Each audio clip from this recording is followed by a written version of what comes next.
Hello, guys. Welcome to our stream. If there's anybody, we are just kind of playing a home game, and we decided this week that we would try streaming it and see how that goes. I created a homebrew world. It's on the Bardacero Peninsula, and we are currently running the Lost Mine of Phandelver. It's the starter set adventure, and I've kind of adapted it into that world. And yeah, so we've done 2 sessions, and Bardacero kind of just pretty big continent. It's roughly the size of the Balkan Peninsula, if you guys know how big that is. And they started in a town called Posek and journeyed to Phandalin, which is from this book. And we're gonna take a second just to introduce the characters. Let's go with Gabe. Introduce Equius. Hi, I'm Gabe, and I'll be playing my character Equius Thalos. He's a Graveborn cleric, and some of his traits is he's very optimistic, especially when dealing with things as tragic as death. And he's actually part of a church that he is higher up in it, and he goes from place to place, just helping rebuild other churches in his religion. He serves the god Nazu, I believe it's how it's pronounced, which is the god of death in this homebrew. And he goes around helping build the churches, establishing relationships with other churches that have to do with people that are close to his god. So that's sort of his story. He also kind of goes around trying to hunt necromancy and people that try to cheat death, just to keep the natural order and the cycle of it. That's kind of his main goal and whatnot. And I'll kind of continue to flesh out the character as we play, but that's just sort of some of his base traits. So he was hired by Gundred Rockseeker to help transport some goods to help look for this, to kind of help rebuild the town and to look for some stuff in this mine. But we don't know exactly what's going on, so we're just continuing with the story. But anywho, I'll turn it over to my friend here. Alright, Deacon Saris. Yes. I'm Cody. I play the character Deacon Saris. Deacon Saris is a Hexblade Warlock. Generally a neutral good guy, but may lean more towards saving his... may lean more towards being a little bit more selfish than helpful. Yeah. Anything else to add about him? Also hired by Gundren Rockseeker, like Equius. So. Alright. Yeah, so to catch up on the story, for our... I don't even know if we have any viewers, but that's okay. So it started on a Monday, March 29th, 6435, in the era of Tabilame. Tabilame is the king of the gods, and he rose into power 435 years ago. Gundren decided to hire this team. He ran into these people in Posek and hired them. On Tuesday, he left. He introduced them to each other and hired them to come to Phandalin. He left them with a wagon of supplies and said, I'm going to go ahead because I'm really excited. And he left with this guy named Sildar Hallwinter, who was just kind of like a mercenary for him. Sildar works for an organization called the Braid that wants to protect trade and things like that, almost like NATO. So they left with Gundren and Sildar, and they introduced and said, hey, bring my wagon of supplies. So on my notes I wrote Miercles instead of Wednesday. So Miercles, March 31st, it was the first day of their journey. It's about a 2-day journey. Thursday, April 1st was where the campaign began, and we played that out in the first session. They found 2 dead horses in the road, and it was Gundren and Sildar's horses. They got ambushed by goblins. They went, they tracked the goblins back to a cave, and they cleared out this hideout mostly. They left this guy named Deacon in charge, who they overthrew a bugbear named Clark, who was running the place, working for the Cragmaw goblins, and they let Yemek stay in charge. They traded some gold basically, and our grave cleric here. What did you do? I took a small piece of rope and casted light on it and to make it kind of like a purpley color or just like an exotic color, and told them it was a rare item or just something that has brought me luck in my travels, and they bought it. So they traded that for Sildar Hallwinter, and they left, and they went to Phandalin. So then Friday, April 2nd, they arrived in Phandalin. They kind of talked around. They talked to Hallia Thornton of the Phandalin Miners Exchange, and found out that she wants to... So there's these red brands going around. They got these cloths on, right? They found out that most people don't like them. Hallia offered them 100 gold pieces to kill their leader named Glassstaff that nobody's met. They talked to Sister Gariel, who is was a priest serving... who was she serving? She was serving Asmodel, that's right.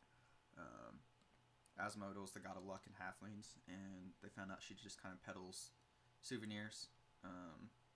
And then they went to the Alderley farm, which was halfling. They met a little halfling boy named Carp, and they found out that there's a secret tunnel to the Redbrand Hideout under there. And then they went back to the Stonehill Inn where they're staying, and then talked to the innkeeper's wife, and found out that the Redbrands killed one of her friend's husbands, and now her friend has disappeared. And then they were called outside by some Redbrands, who then engaged them in a battle. It was a very hairy duel. And Equius is at 1 health. Yes. Their sidekick, who we haven't mentioned yet, Nigel Westbottom, is also at 1 health. Sildar Hallwinter came and bailed them out a little bit, helped kind of finish the fight. They just went, it's about 1:30 p.m. Friday, April 2nd. They just dragged Nigel to his room. They're sitting in the Stonehill Inn when in comes Sildar, and he's a little ticked off and not too crazy, but he doesn't look super happy, and he's like, "So, what are we doing? That was a pretty bad incident out there. Bad first day." You're telling me. What's the plan? Please tell me you found something useful. So, to my knowledge, we got some reliable information from a couple townspeople that they have seen the Redbrands up at this castle, where they have actually, it looks like they've been making deals with some sort of goblins, and they have seen there's been multiple sightings of them up there. Are these the same goblins that kidnapped me in Gundren? I'm not sure if they're from the same, like, platoon of goblins, but yeah. It's probably not the same clan of goblins. Yeah, that. So, what else? Did you find anything about the spider character? The spider... What's it called? The spider... The black spider. The black spider.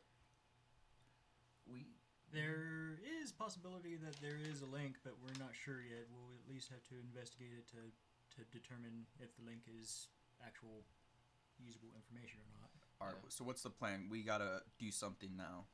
Yeah, I think that the best plan of action is to rest up for now, and then during the evening we'll go to that castle, little abandoned place. Tressender Manor down the street? Yep. And because it's so abandoned, we'll go there in the evening and make our way in to see what we can find and snoop around there, because they want us out of the town, and we just killed 4 of their men. Yeah, we need to do something about these Redbrands, because that just escalated. So, and I was involved in that. So, do you need my help? What do you need from me? Do you want me to stay here, protect? Do you guys want me to come with you? We'd like your assistance with us. Yes. We was hoping on asking the Miners Exchange to offer defense for the townsfolk here. Alright, that's not a bad idea. I'm going to stay here. I'm going to go tend to Nigel. And you guys go figure that out. Okay. Alright. So you guys are going back to the Miners Exchange with Hallia, right? Mm-hmm. So you guys walk in, and she's kind of there, just doing her business. Mm-hmm. And she's like, "Well, I didn't expect to see you guys so soon." Well, pleasure seeing you. We were hoping to ask a bit of a favor from you. What's that? We plan on doing a bit more snooping in the evening. We was wondering if you would be willing to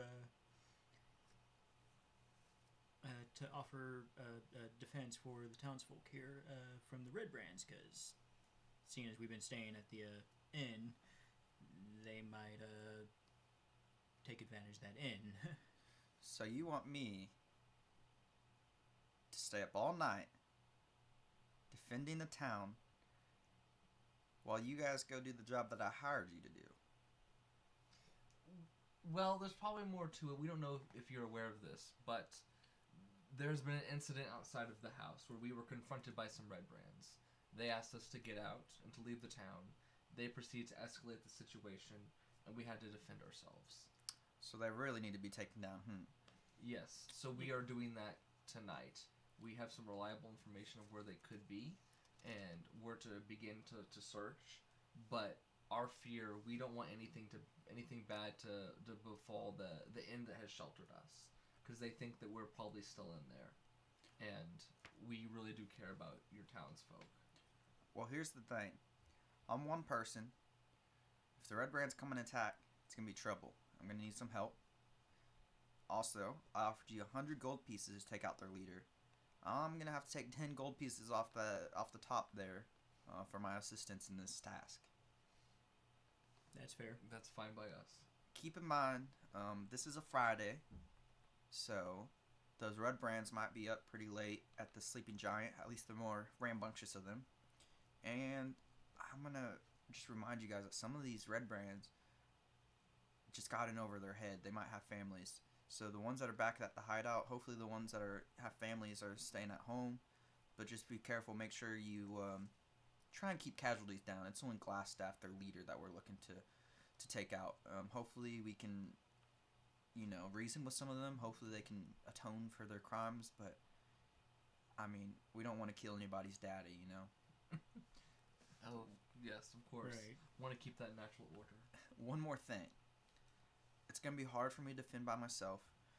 There's a retired adventurer. Have you guys met Darren Outermouth yet? I don't believe we have not. You might talk to him and see if he would be willing to watch the town tonight. That would help us trade off on shifts, and if something does happen, it would give us double the power. Where can we find this gentleman? He runs an orchard over on the northwest side of town. There's you might have seen across the street from Bartham's Provisions. He's got a long driveway and goes off towards the town green. Okay. Wonderful. Well, we will make our way there, and hopefully he'll be with you this evening. All right. Well, I'll see you guys later then. Awesome. Well, thank you for your time. We appreciate it. You guys better get this Glassstaff tonight. It's going to be trouble. We'll definitely try our best. All right. And you see her take out the sword and start polishing it as she gets ready for the night. Yep. So you guys are going to The next location. So. Outermouth Orchard. Orchard, right. Go grab a corn dog. So, Outermouth Orchard. You kind of go down that long driveway. There's a nice cabin. There's about 30 trees or so. There's a few horses, a red barn, a log cabin, and you can see a guy named Darren. Well, you assume he's Darren. He's clicked the wrong guy. He's what the heck? Okay, he's a silver-haired half-elf. He looks like he's probably around 100, maybe a little bit older. He's got a little bit of a pointy nose, and his shoulders are pretty broad. And he kind of sees you guys coming up. It's like, oh, what can I do for you? Well, hi. Pleasure to meet you.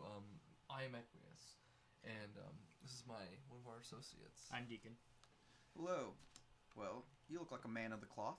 Oh, I sure am. I'm practicing it almost all my life. Yeah, who do you serve?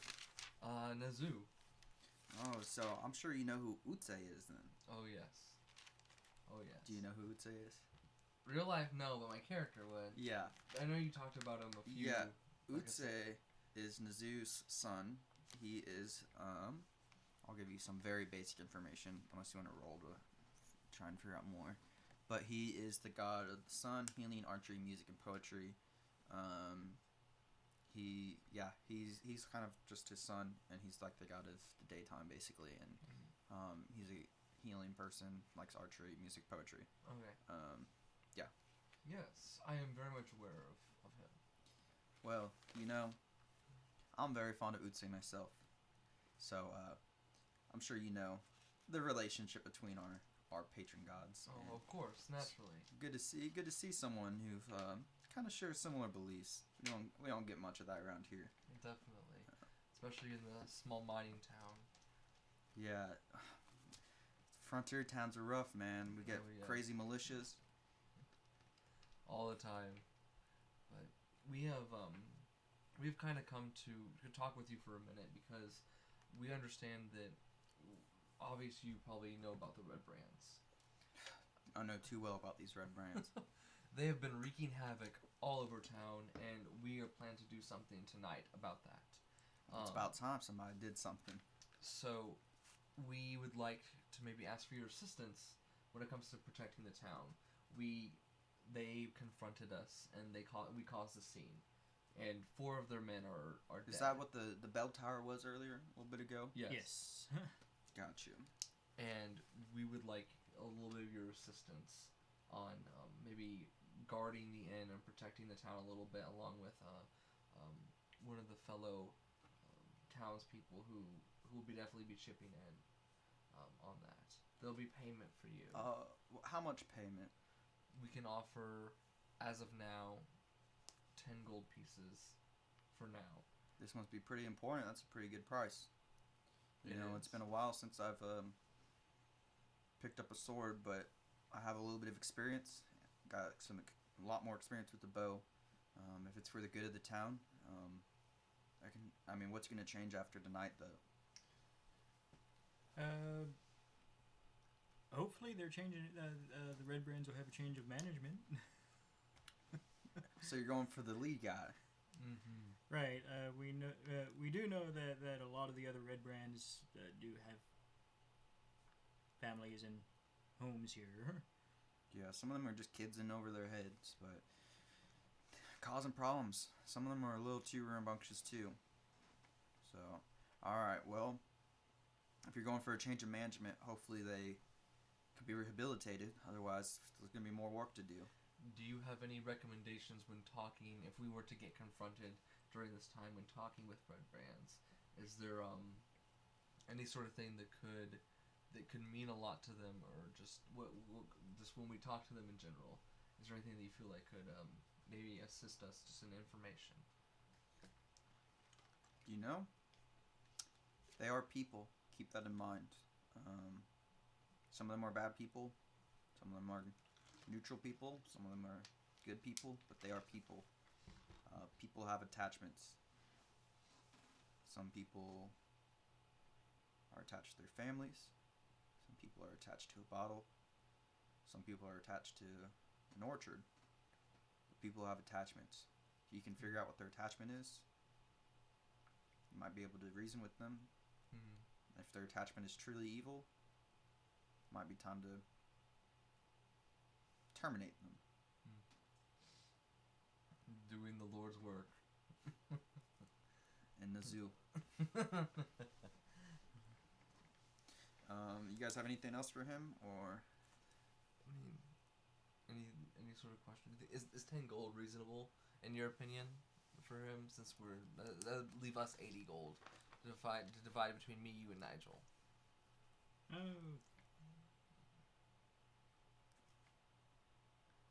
Right, it just depends how likely it would be for things to get rough in town. I think if we're going off to that manor down the road. But it is a Friday night. They hopefully it doesn't sound like they'll have a lot of security at the thing, since it is, party night for them, and hopefully all the people that would be bad are probably actually in there rather than not. I feel like the people that have more attachment to the town and the younger generation will be out partying versus, plotting the downfall. Yeah, that's true. So what are you guys like walking back right now? Yeah, we're gonna go ahead and walk back as Okay. he seems willing to do his part. I'll thank him for his time and Real quick before you guys go, yes. what time should I show up tonight? What time we plan on leaving? It's probably about 2:45 right now. Because we gotta take a rest. Yeah, so you need at least 8 hours for the long rest. So we'll be doing our thing around 10ish. So once it's nightfall. All right, sounds good. I'll see you guys then. awesome. Thank you again. So you guys are going back to the Stonehill Inn, right? Correct. All right. Is that right? 10ish? No, maybe 11. Because it's 2, 3. So then 3, 4, 5, 6, 7, 8, 9, 10, 11. Yeah. Yeah, it would be 11. Okay. Correct that to 11. We'll retcon that. Yeah, that's what you guys told him. So then you guys go back. So when you guys get back, Nigel's kind of up. He's still looking kind of rough. Poor Nigel. But yeah, he's at 1 health now. So he's eligible for the long rest. Okay. Are you guys talking to anybody, or are you guys gonna head to your rooms? We should confront the innkeeper and tell him that there will be protection. Okay. So he's there. Oh, cool. And he's just kind of wiping down the counter, you know, his thing. Well, hey guys,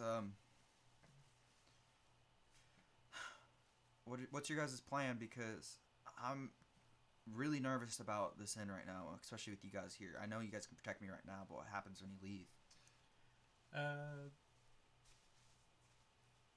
Well, there's the kind lady over at the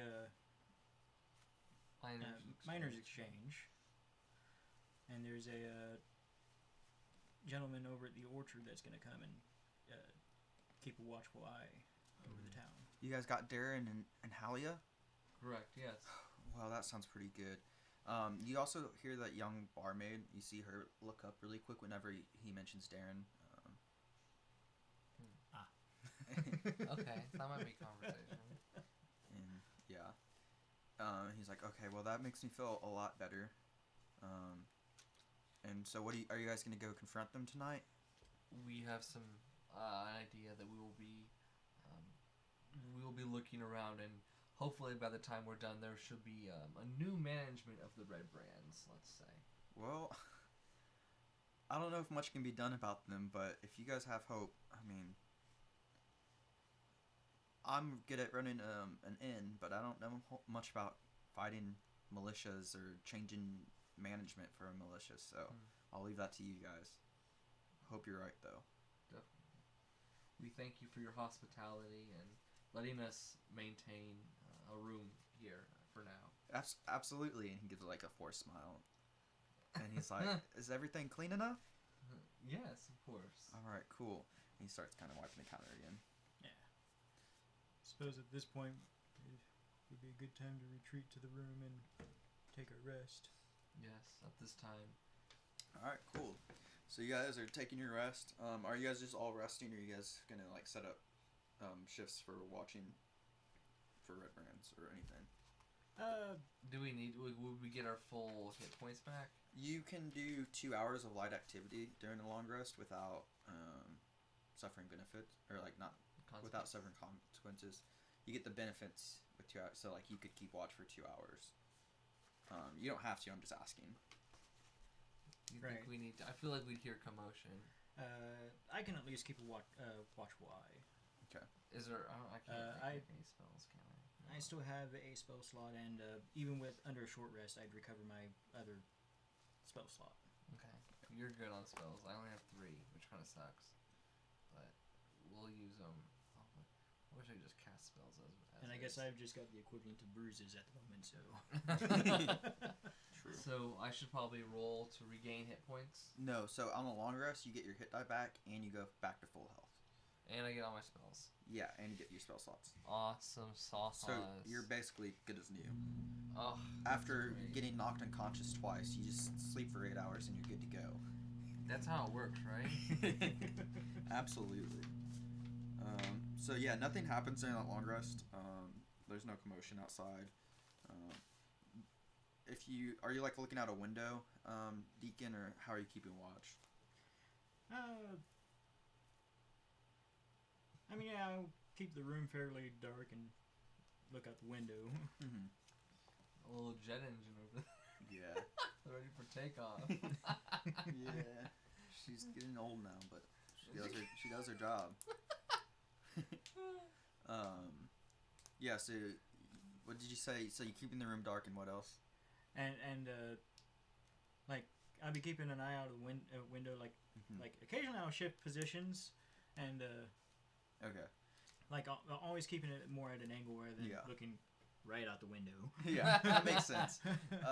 So as the night as it keeps going on, as the night gets later, you notice that you're seeing less and less Redbrands out. I mean, not that there were like a ton to begin with, but now there's none walking around. You also see a lot of townspeople are going home, although those that don't go home are going downstairs into the inn. You can hear people. It's not louder; it just sounds busier. So it is louder, but it's just more busy than it. So they're going into the inn? Not Redbrands, just townsfolk. Yeah. That's kind of... So they're not going home. Not all of them. Some of them are. Oh, is this like the only bar in town other than the one that the Redbrands go to? Mm-hmm. Okay, so it's probably like it's So if there's fewer Redbrands on the street, most likely they're at the Sleeping Giant. Hope we should maybe when we sneak past, like get on a hill or something, we can check and kind of see if there's commotion there when we leave, of course. But that'll be later. Yeah. So you guys finished your long rest. Are you guys gonna go downstairs or what are you doing? Yes, we're gonna go. Do you think we should go downstairs? Perhaps see if we can exit out of the back door. Yeah, I was gonna say go downstairs, but see if we can exit. Kind of ask the innkeeper if we can kind of leave in a. Yeah. Yeah. He's like, yeah. So if you go out the window at the hall, there's a little balcony. It goes around the back. It's not really lit up, and you can probably jump down. I'm sure you guys are dexterous enough that you can do that. We'll find out. But Darren's here, but I haven't seen Hallia yet. Are you guys gonna wait for her, or you guys? Wait, Hallia's not coming with us. They're guarding the inn. Yeah, but she hasn't shown up yet. We'll go check up on her. Okay, sounds good. And then he just goes back down the stairs. Assume you guys just climb out. Which way are you going? So you're kind of behind it, catty corner from the street. The street that the Stonehill Inn is on goes all the way to the manor, but the Sleeping Giant is down that street, probably 3/4 of the way towards the manor. If you go through the town square, there's the other street that leads to the Alderley Farm, and that the path stops at the Alderley Farm, but you can go past that farm and into that forest where the tunnel is. Otherwise, you're going to go right past the Sleeping Giant and then around the cliff or like the hillside. So which path do you guys want to take? Or do you want to go another path? Should we check up on Hallia first? Right. So Hallia is like on the southwest, so you go kind of south of that path that goes east to the Alderley Farm and it goes west towards the Phantom Miners Exchange. It's the lower path. Okay. So I assume you guys are going to go south and then kind of turn towards the Phantom Miners Exchange. Yeah. Okay. So as you guys are actually going south, as you're kind of passing the Townmaster's Hall. Can we kind of and we have that one guy with us, right? Yeah, you have Sildar with you. He's been there the entire time. Before we continue, can we decide to sneak through town so we don't cause alarm, or is that necessary? I mean, it's pretty dark and the streets are empty, but you can move cautiously. If you guys go ahead and roll, you can roll stealth, and roll for Nigel. Stealth is what would that be under? It would be under dexterity. Yeah. I guess I have a +4. 14. Total 19. Nice. Like it. 9 plus 4. And for So that's a 13 on stealth for me. 13. Okay. for Nigel, He had 19. add a 7. Okay. Nigel's a 7. So it's kind of funny watching that happen because Nigel's just walking normally down the street. You guys are kind of like staying in the shadows and like trying to blend into the night, but he's just walking down the street. It's like Mission Impossible when you got Nigel there. And you hear as you're passing the Townmaster's Hall, which is like 2 buildings south of, and it's right before the path. You hear, "Oh hey Nigel," and it's Halia Orton calling out to him, saying, "Hey Nigel," and he's like, "Good night," and she's walking past going towards the Stonehill Inn. Oh. Okay. Yeah, so she's coming from that way. So you're right at that fork in the road too. So you can, if you go left, you're going towards the forest and the Alderley Farm. If you go right, you're going towards the Fanland Miners Exchange. So. All right. So she's Probably the forest.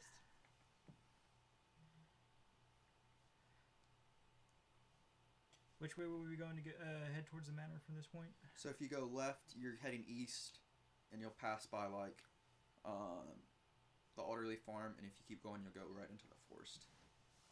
And once you get to the forest, you know where to go from Carp's directions to get to the tunnel that he told you about. Right. So forest is the best bet, you think? Yeah. Keep an eye for Redbrands and potential traps. I mean, if goblins have been around at one point or another, there's bound to be a pitfall somewhere. Okay. Yeah. As you guys are going, are you going stealthily through the forest? Yes. To not wait. Okay. Yeah. So you don't notice any traps. No traps spring on you. As you get close, I'm gonna have you guys roll stealth again. As you guys are approaching, and you guys see a couple Redbrands sitting outside the tunnel. You got a nat 20. What do I get? Okay, that's 13 plus 4. Nigel's So 17. Nigel got a 14. Nigel got a 14. So we are. Okay. Yeah, so they don't notice you. You see 2 Redbrands sitting outside the tunnel, one on each side. The tunnel, by the way, is about 5 feet wide. It's not like a super wide tunnel. And you just... the one on your guys' left, he's on the right side of the tunnel. So it's just a hill. The woods kind of go right up on against that hill. So they're just kind of sitting there. They both have tobacco pipes. And one guy's like, "Man, it sucks that we had to miss Jason's party at the Sleeping Giant tonight, don't you think?" And he spits on the ground. And the other guy's like, "Man, I'm gonna be honest. I'm kind of tired of going Sleeping Giant every night. Like, my kid's at home, and Jackson's about to turn 6. Man, I don't want him to just remember me as being at the bar every night." He's like, "You ever wonder like why we joined the Redbrands?" And the other guy is like, takes a... "Man, why else did we join the Redbrands, you know? We're trying to kill some orcs. Get money. There's no security out there. No job security. We live on the frontier. This isn't what we imagined. And you guys are free to do anything anytime." Yeah, this is like, just by the way. But yeah, they're just kind of having this conversation about parties and philosophizing. You know, late night conversations that you would have when you're on guard with people. And so yeah, they're just talking about like what their preferences on whether or not they like to go to the Sleeping Giant. As a distraction in the woods to make them leave their post, hopefully, or run scared.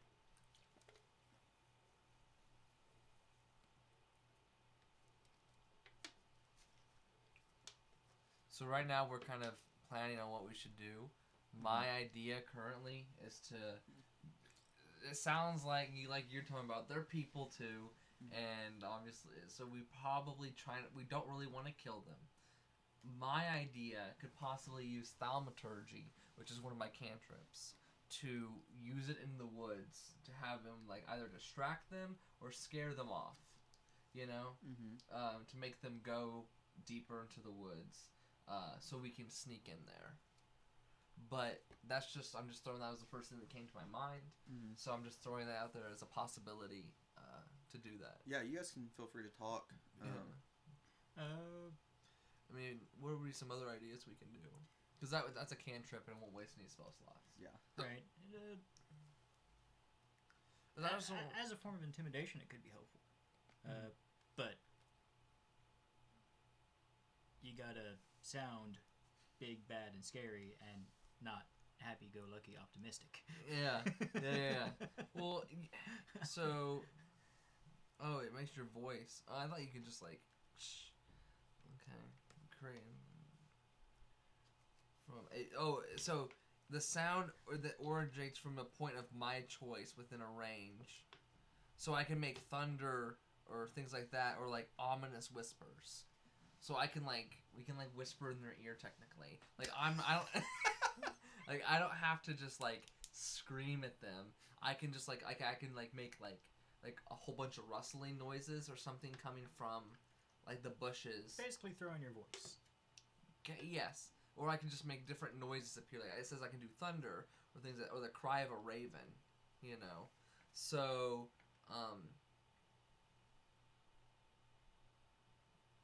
and I can alter the appearance of my eyes. Wow. So, yeah. What do you think? Nice. You just got on camera for the stream. The stream's going. Okay. Welcome.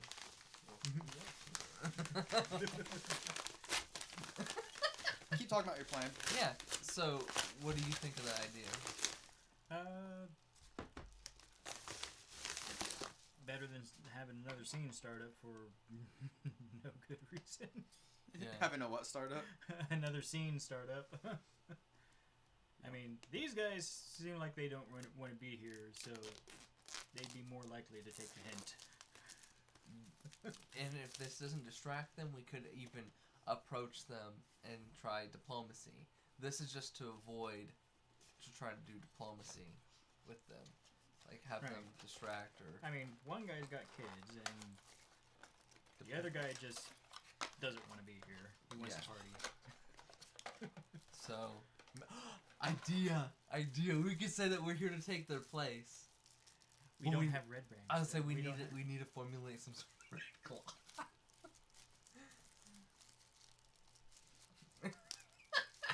So, what are some of your thoughts? Funny how there was someone at the back at the tavern who was able to okay. Yeah. That is really funny. Oh man, maybe we should have. Okay, so too late on the idea. Yeah. But it sounds like thaumaturgy is going to be the better bet. Okay. So it sounds like what we're gonna do is I'm gonna cast thaumaturgy. And are there bushes around them, or is there like different things around the entrance? So the entrance is kind of like on the hillside. Yeah. So like they're leaning against basically rock or hill. It's a pretty steep hill. And there are kind of like probably some bushes. So if I draw or should I like whisper in their ear thingy with it, or like make them think it's a ghost? So like this is a very crude drawing. So this, you guys would be like here in the woods. The woods come pretty close. There'd be just some bushes scattered about, and they're kind of sitting on the tunnel there. Very crude drawing, but yeah, that gets the idea across of like, it's just exactly what you expect. There's shrubs. It's not super clean.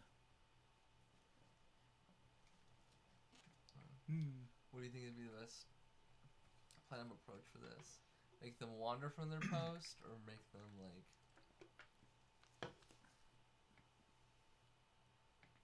If only we had some sort of power suggestion. We do. I have a command. It only affects one target.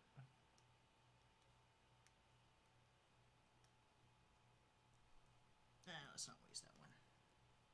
Yeah. So thaumaturgy it is. Right. Either A, make yourself like a big like some sort of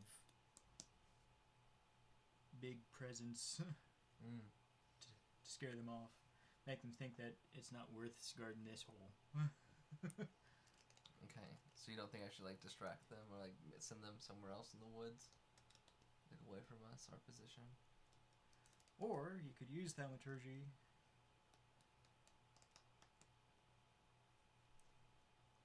to make it sound like there's an orc attack on the edge of town. That's good. Do I know what works, like the sounds that they make, like with my character? I don't know. Have you ever encountered an orc? Has Equius ever encountered an orc?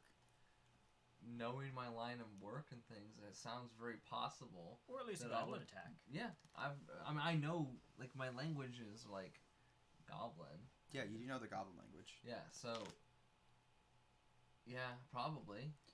Yeah, I mean, it's up to you. Yeah. If Equius has encountered orcs, then he knows what they sound like. Okay. I think I'm gonna. Is there like a distinct cry that they do, or that these gentlemen would realize if there's an orc? Yeah, you could probably make it sound like that. Can I make it sound? So, game plan. Make it sound like an orc.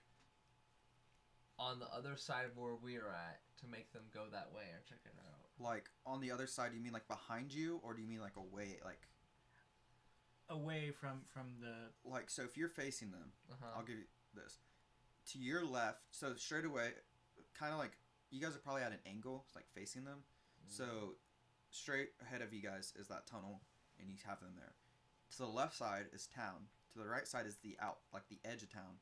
And then kind of like this way, straight ahead from them is the forest. And like the forest is all around, but like deeper into the forest, you know. Can I make the orc sound like it's kind of coming from town, or like that? Yeah. In that general direction. Mhm. Okay, so I will cast thaumaturgy. Okay. And make it sound orcish noises like that are distinct. Okay. From the town. What I want you to do, look into the camera, and make the orc sounds that you're having. Orcs are like they're like deep and like Yeah. Okay. Okay. Right? Now I want you to make a charisma roll with advantage. Alright, so charisma. That would just be my +3. And with advantage, so roll twice and alright, so we got a 11. We got a 7. So total 14 would be the best roll. Yeah, 14 would be my best roll. Okay. Yeah. They you see both of them. He's like, "Hey man, you hear that?" He's like, "We gotta go." He's like, "Oh my goodness." I really hope that Jackson sees me after tonight. And he draws his sword, and they both charge off in that direction. And I want you guys to both take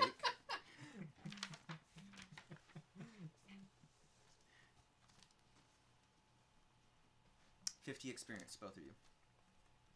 I'm giving you guys the experience for defeating them because you guys got around them, and it was really good, and it's very tactical. So you guys going in the tunnel now? So the tunnel goes... Okay, so the tunnel's 5 feet wide. What I need to know is your guys' order going through the tunnel. Who's in the lead, and who's second, third, and fourth? I'll take front. Okay. Probably Nigel in between us. Okay. I'll be the last one in, and then we'll have... Who's the other gentleman that's with Sildar Hallwinter. us? Sildar. I'll have Sildar Okay. in front of me. So we got Deacon, Nigel, Sildar, and Equius. Correct. Okay. Be checking for traps. So you guys go in about 100 feet. You come out first, and it opens up into a large cavern. Large cavern. There's a cold breeze. It's a very large natural cavern. And with it, there's the faint scent of decaying flesh. There's a crevice that divides the cavern and is flanked by 2 rough stone columns that support a 20-foot high ceiling. And there are 2 arched wooden bridges that span the chasm. One towards the south end of the room where you guys are coming into, one at the north. There's a passage towards the left, a passage to the right, and then there's towards the north on the other side of the chasm. So you're on the left side of the chasm. On the north side, there's like an opening to a new room, and then on the left, north side, on your side of the chasm, there's another opening. And so, yeah, you guys are in that room. And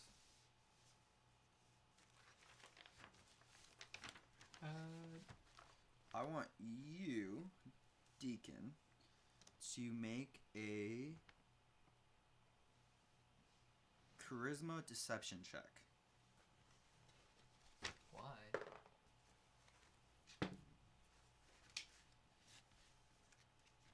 21. Okay, so I want you to tell me a secret about Deacon. Like a secret fear about Deacon. A secret fear about Deacon. That these other characters don't know. Do I need to leave the room for this or no? No. Okay. Just don't like... Just don't act like my character knows. Yeah. Does anyone want this last mozzarella thing? Yeah, you can have mine. I filled up pretty quickly. Oh, they're so good. You can have some, dude. These are so good. And Equius, I want you to think about some secrets, fears, things like that too. Okay. I should have had you guys think about this before.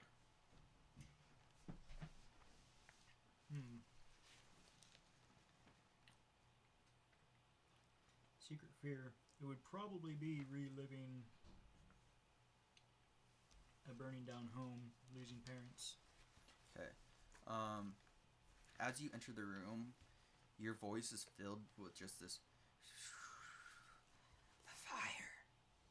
The fire. The fire killed your parents.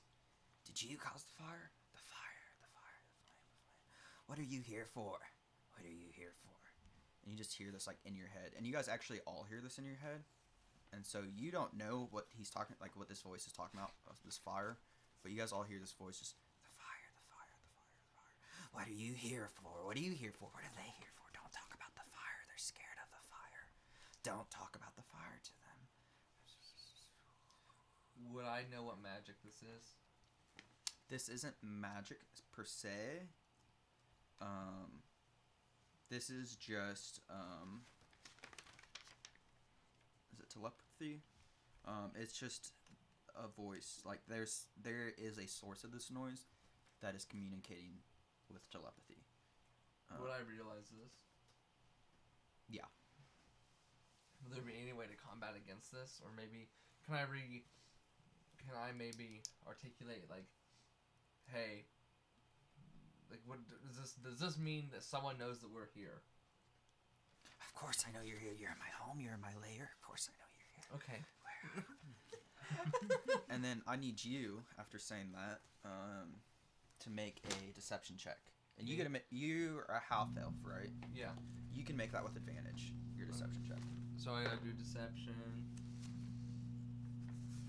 Deception, I get a +3. So I get advantage, you said? Yeah. So that's 18. Oh wow. And then 19. So 22. 22. Okay, so what about you? What about you? Secrets. Everybody has secrets. Secret knowledge. Secrets don't make friends. I can't read you. Tell me your secrets. Tell me your secrets. Why? Tell me your secrets. Why should I? I want to know. I want to know. Tell me about the magic items. What are you here for? They're here for you. They're here for your soul. Can so is this person? Maybe I should ask, who are you? I am. I'm here. I am knowledge, not secrets. That's all I want. Are you guys still staying towards the entrance, or have you moved around at all?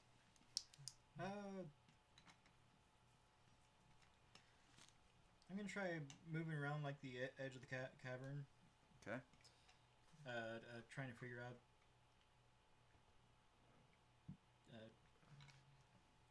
Trying to figure out if there's some sort of way to figure out like a source of the presence. Okay, go ahead and make an investigation check.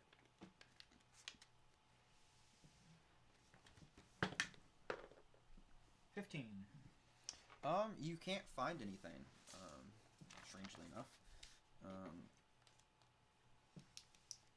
But you do see on the bottom of the crevice, you do see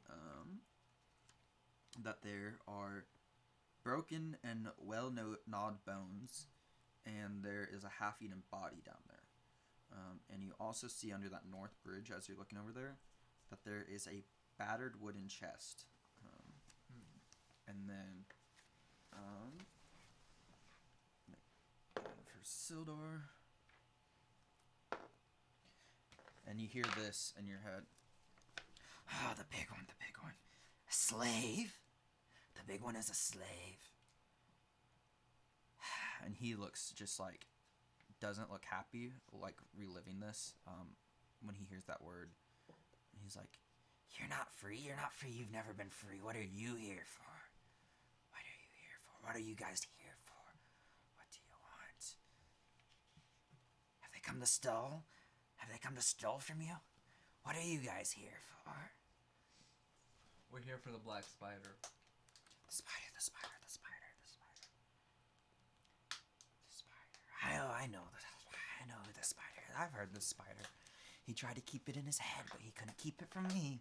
and then he, go ahead and make a deception check. Me? Yeah. I get a +3. And do it with advantage again.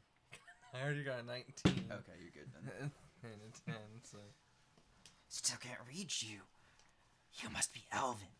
You must be an elf. An elf, yes. Elves are harder to read, but their secrets are more juicy. Do you guys have magic? Magic. Where are you at? Maybe they have magic. Don't worry.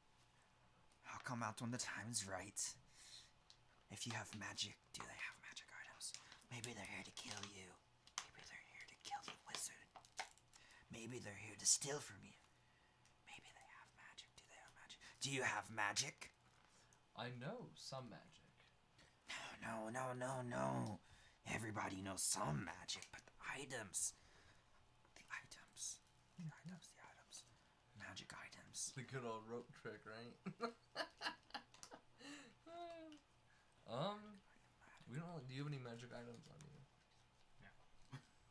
You guys probably don't. You're level 2. Yeah. Right. Yeah. I don't know. How do you want to deal with this? How do you want to deal with the careless whispers? There she goes. Oh, busting out the spells. Oh, what was your investigation check, by the way? It was total of 15.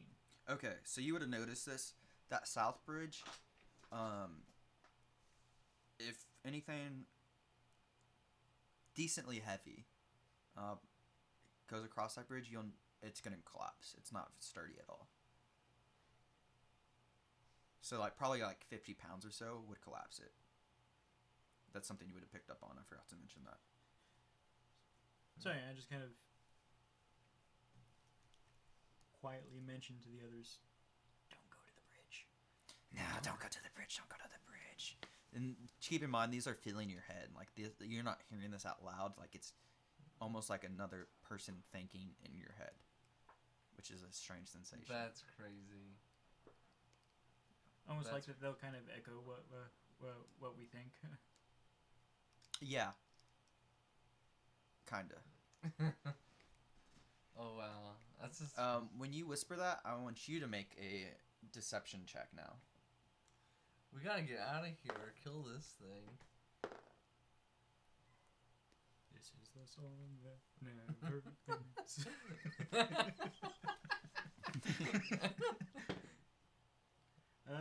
16. Okay, this time you feel it trying to reach into your memories, and you're able to kind of just block it off. What about Nigel? Nigel hasn't said anything, which he can if you guys want him to. I think he's okay. But yeah, he's like, Oh, you've learned. You're like me. It's like you. It learns too. It wants to learn. Are you a warlock? It goes on and on. You're like me. You want to know the secrets. The secrets of the world. Maybe we can make a deal. Secrets for secrets for secrets or secrets for secrets. I love trading secrets. Maybe he has secrets. Secrets. Do you know where to find magic? Magic. Does he know where the magic is? Sorry, I just kind of like. I would have been walking around the right of the cavern and just kind of signal to the other guys, let's go this way. Next room. So, like, all the way to the right side? Okay. So you would have to go across the north bridge for that. Oh. The bridge is... Left side? You hear, Don't go. I have the secrets of this place. I can tell you all the secrets. If we make a deal. What kind of deal? Magic items. Secrets. You tell me secrets, I tell you secrets. You give me magic items, I tell you secrets. I get gold, I tell you secrets. Maybe they have gold. Maybe they have snacks. Maybe they are snacks. Are you snacks? Do you have snacks? Do you have gold? What can you give me for a secret? What are you willing? We don't know what he knows. I only have like what? I don't have that much. Right? I don't have that much gold. I have. Oh, hold up. That's 9 silver. So I have 15. 9 silver plus 12. Wait. Yeah? Yeah.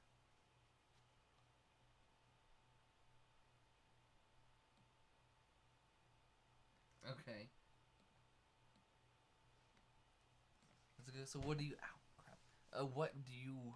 Do you want to continue this conversation with this voice?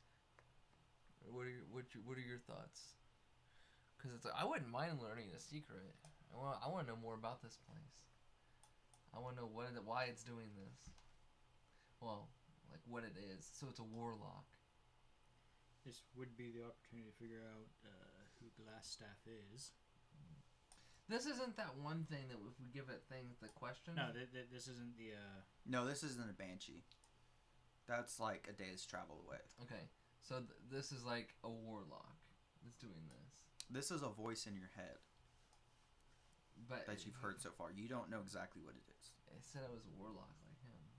It said that he wants secret magic like the warlock.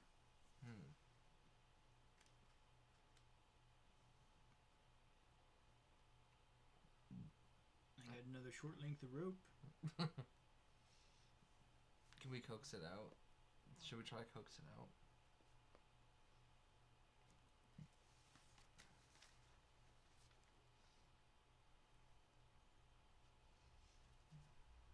Here, you seem a bit more deceptive. I'll go ahead and pass the length of rope to my buddy here. Wait, for what? We're gonna do the rolled rope trick? It seems pretty smart to be able to do this. I don't think the light on the rope would... Fool me once, you can't fool me again. I think... Doesn't hurt to give it a try. Okay, can I... for the rope trick again? You don't have a piece of rope that's the right length. Because your ropes are like, what? Is it 25 and you guys both have 50 or something like that? I've got a 50 foot and I still have a 15 foot. You gave away the 5 foot rope. Yep. And it has to be 10 or smaller. Can I... You can cut it. Can I take out a piece of copper, or like the lowest amount of currency I have? Yeah, you can take out a piece of copper. But while it's in my pocket, cast my light spell on it so it becomes golden. Yeah. Convert one of your silver pieces into 10 copper, and while you're doing that, so you're pulling it out. Are you saying anything? We have some currency right here.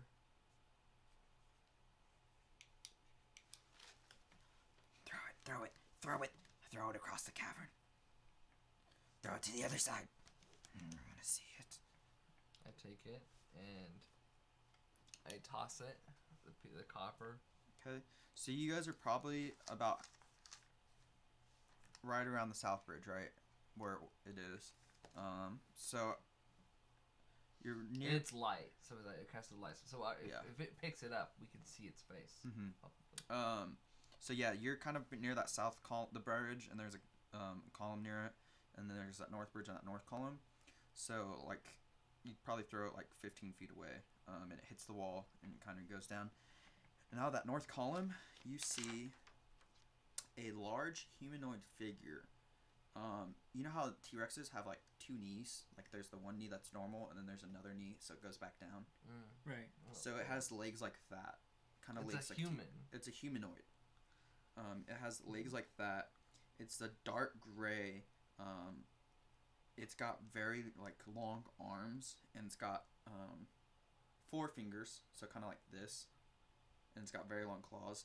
Out of its vertebrae are spikes coming out, and you see it crawling, and you hear in your heads, yes. What is this? What do we know what it is? Would any of us, even Nigel? Make an Arcana check. Arcana. I think it's an intelligence check. Yeah, it's under intelligence. So I get +2. Its head is definitely 8. different. What did I get? I got worse than him. I got a 7. Can Nigel roll? Yeah, you can roll for Nigel. What's Nigel's? Okay. And for Nigel, you can roll history because he would have, if he knew this, it'd be from a book. Okay. Total 20 for Nigel. And Nigel's like, well, bloody, I think that's a Nothic. What's that? A Nothic? For starters, it's in our heads. It's an insane subterranean monster that hungers for flesh. It likes magical items. You know, they say that Nothics were cursed by some strange god of the east. Would I... Be careful, its gaze will rot your flesh right off, and it can read your secrets. It was a wizard once. A human wizard. Well, maybe human. Could have been elf. It was a wizard trying to unlock magical secrets that they couldn't fathom. And it turned them into this thing. And as he says that, you see the Nothic picking up the coin, and it looks at you, and it has one eye that's like a foot wide on its forehead, and its teeth are sharp, and it just screams. You just hear, and then in your heads you hear, "This isn't magic," and it throws it at you, and it starts looking enraged. "This isn't magic. This is cheap tricks." So at that point, Is it snacks time? Is it snack time? And then I should... Okay. have Nigel roll a deception check now. I'm tempted just to pull out my crossbow and go bang and say snack time. Total of 13 for Nigel. Okay. And you hear, in your heads, you hear, You're not a historian, you're a fraud. You're a fraud and you know nothing. Tell me a secret. Give me magic items. Give me something before I eat you alive. Alright. Time to make it work, right? So, avoid its gaze. Okay, so... And keep a fair distance away from it. Let's see. How far away is it from me? it is across Wait. the cavern. It's probably about 15 feet, and there's a Right, cavern between you that's like 5 feet wide. Which bridge is one that's not... The one that you guys are near, the South Bridge. Or The the South North Bridge is the one that's stable. North Bridge is stable, south, and it's across which bridge? It's across the South Bridge. South Bridge. Mm-hmm. So you think that we should attack it? Should I do Sacred Flame? Has to do a DC save of 14. Well, it's rather close to town. It'd probably be better to get rid of it. And they were guarding it for some reason. And considering what Nigel said about it, it's probably a mercy to kill it off. Yeah. All right. So let's do crossbow. That'd be 2d8 plus 4. So are you guys going to attack? Yeah. Okay, so go ahead and roll initiative. Will we get the first round, right? No, it's not going to be surprised. It's pretty enraged. Okay. But it's not going to, like, attack you first. Like, it's just, initiative time. Initiative time. Choo-choo. 13. So I'll get a +2, whatever I get. So I got 16 + 2. So it's 18. You got 18? Yeah. What about Nigel? Oh, right. He gets a +3 to whatever we roll. 17 for Nigel. Okay. So this is going to be our order. It's going to go Equius. Then we have Nigel. Then we have Deacon. And then we have the Nothic. And then we have Sildar. So Equius, you are up first. Okay. So between Sacred Flame and the crossbow, what do you think would be better? Try Sacred Flame. Alright, I'll do Sacred Flame on it. It needs to do a DC save. A dexterity saving throw. Okay. I will take 1d8. What's the DC save on it? 14. Okay. Damage. Damage. What's the damage we got? 3. 3 damage? Okay. So that is going to be... Okay. Alright, so the flames come up. It kind of jumps back, and it singes it just a teeny bit, and it just hisses at you. And we are up to Nigel. What's Nigel doing? I suppose Nigel's going to attack with his crossbow at this Alright, point. let's go. Let's get the crossbow going. 18? 18 will hit. Go ahead, roll damage. 4. Okay. So it hits one of the like spikes coming out of its vertebrae, and it just knocks it off a little bit, and it hisses at you. And we're up to Deacon. What kind of weapons does Deacon have? I'm Deacon. Oh. I thought it was the guy we were with. Whoops, I apologize. I'm sorry, Deacon. I was thinking, who's the guy that we're with? Sildar. Sildar. That gentleman. Yeah, you guys won't have to control him. Okay. Okay, I just didn't know if we had to do something.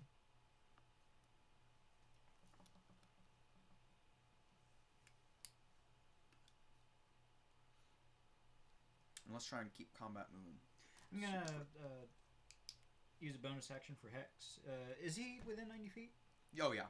He's like 15 feet. So, yeah. Well, I guess he's getting hexed. Okay. What else? Eldridge Blast. Alright, go ahead, roll. Does a 21 hit? Yes, it does. Go ahead, roll damage.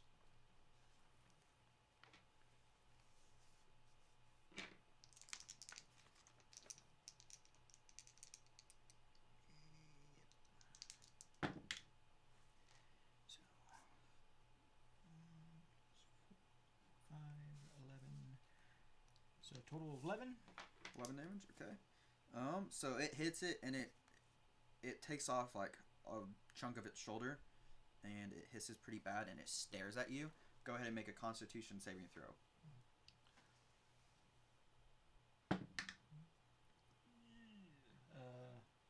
Constitution, so that'd be a +3. Not you, not you. Oh, not me? Just Deacon. So, 9. 9, okay. You are going to take...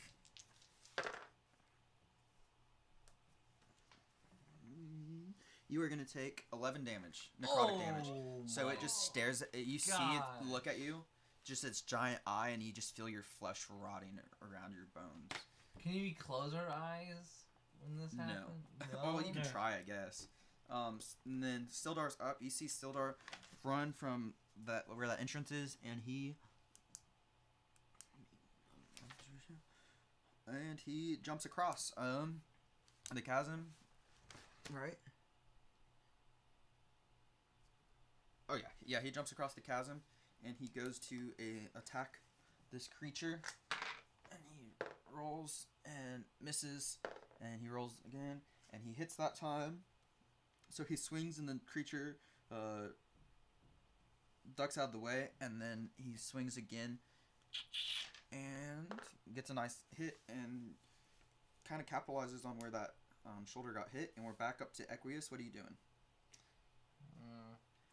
I'm probably gonna do Go for the eye. Go for the the eye. Yeah. At this point.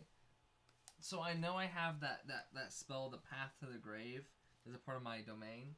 Oh, that's not a spell, right? That's just like you mark them for termination, is what it is. Yeah, and we're gonna have to check what it does exactly.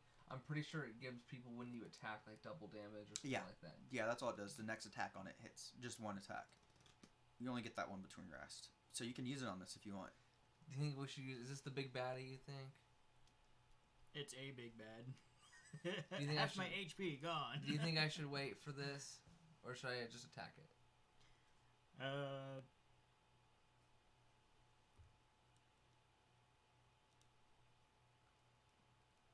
Speed the decision up because Yeah, it's looking at you right now. Right. Yeah. So don't. Okay, so do you think I should hold on to that just in case when we get someone else? I'd say ready the crossbow. Okay, I'll do my crossbow. So I'm gonna bust out my crossbow. Okay. I'm gonna shoot at it. Okay, go ahead, roll. Attack. So I'll do a +4 on it. So let's see. We got. Oh boy, let's see. We got. What are you? Got 9 + 4, so that's 13. Okay, so it whizzes at it and it swats out of the air.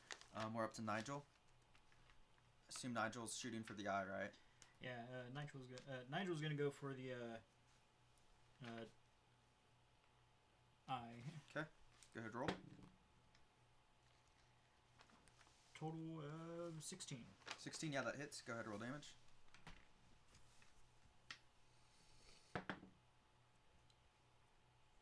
Six. 6 damage, okay. So he hits the eye, and you see part of it, like, part of the eye is, like, bleeding, and it's just shooting out blood, and it kind of reaches up as it's, like, and covering up that bleeding spot, and we're up to Deacon. Deacon, what are you going to do? I'm gonna pull out a javelin and throw the javelin. Okay. Go ahead, roll. Aiming for the eye. Okay.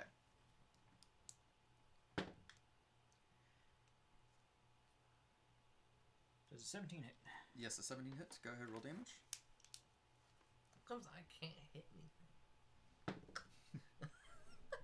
Seems to be a common theme. Total of 8 damage. 8 damage. Okay, so this time it hits it, and as it hits it in the eye and it smashes it out, his eye does not open up this time. His eye is completely closed.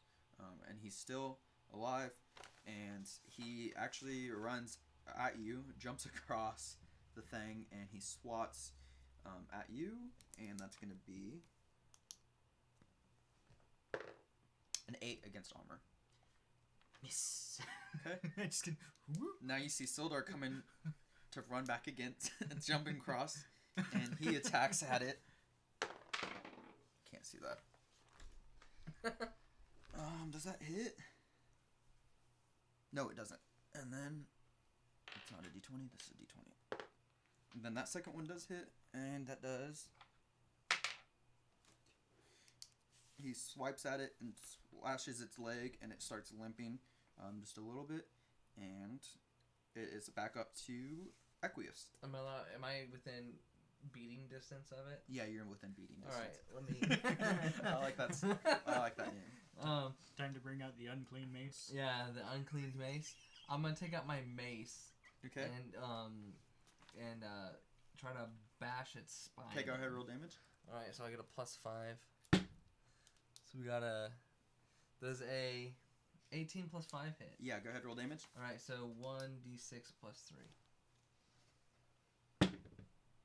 Ooh, so we got a 6. Okay, that does it. It smashes its head in. I replaced the number and just wrote 6, but it actually did all. It killed it. So yeah, you hit it across the eye, and you feel it kind of like smash in as you pierce its brain. I say, how about these secrets? Okay, and then I want you guys all to take 100 XP. Juice. You guys can discuss your next move, and I'm gonna use the restroom real fast because I have to go very badly. Okay, yeah, I can. You're good, dude. I'm gonna grab me some more of these corn dogs.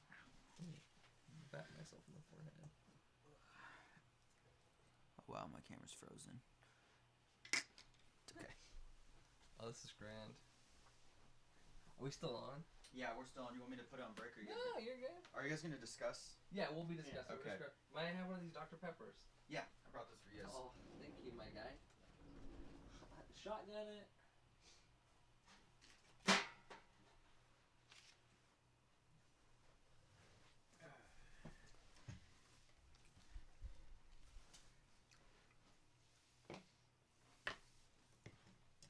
So now what? Should we like search the body? I want my copper back.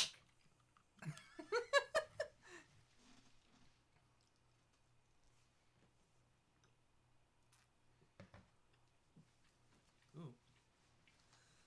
That tastes odd.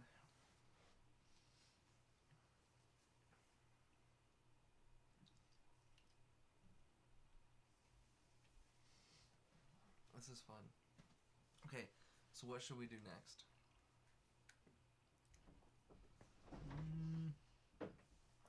Oh gosh. It's gonna eat the corn dogs. Oh, what are you doing?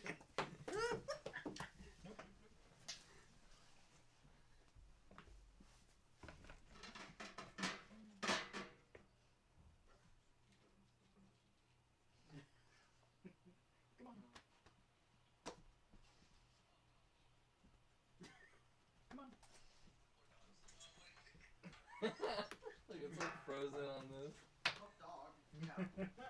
I think the thing is frozen because I'm All of seeing it, or just you, or just me? everything. Makes Because I'm sense. hearing all the audio, but Yeah, it probably is.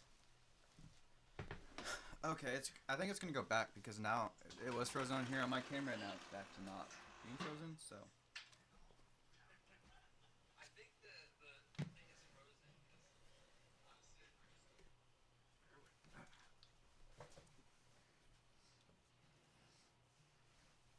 What was that minute delay? Oh, we're back to normal. We're good. I think. Yeah, I figured. Okay. Have you guys talked at all about your next moves? We talked about how good the corn dogs are. Right, and then we were promptly interrupted. But We have so one talked- viewer, and I'm pretty sure it's you. I think I want to get my copper back. Yeah, you could do that. And then can we like search this body for its I'd at least secrets? There's nothing. It's like a naked body, essentially. Oh. Could I pull my javelin out of its eye? It snapped it actually. I don't know if you remember. I vividly described it snapping it, and then it. No, that was the arrow. No, it snapped the arrow too, but it snapped both of them, and because then his eye shut over it. So you could probably grab like the tip out if you really want to dig into its eye, but it's. I mean, you'd have to do work later to turn it into a full javelin. You would just save the head. I guess I am down one javelin. Normally, I would have let you bring that back, but Okay, so we don't see anything. Should we maybe look into its lair a little bit more? yeah. So you may have remembered there was a chest down there whenever you did your investigation. Down his lair? Yeah, there's down a in the chest crevice. down there in the bottom. Okay.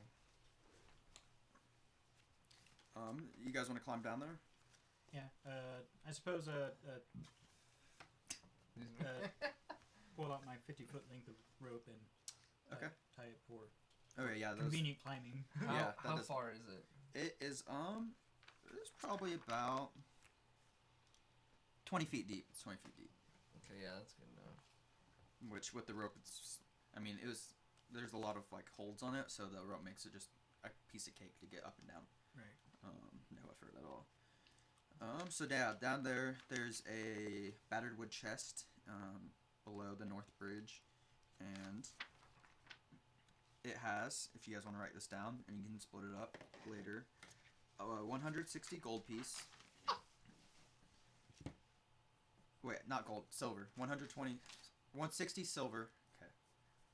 120 gold pieces. 5 malachite gems, which is just a material. 5? Yeah, 5 of them. 2 potions of healing, and a scroll of augury.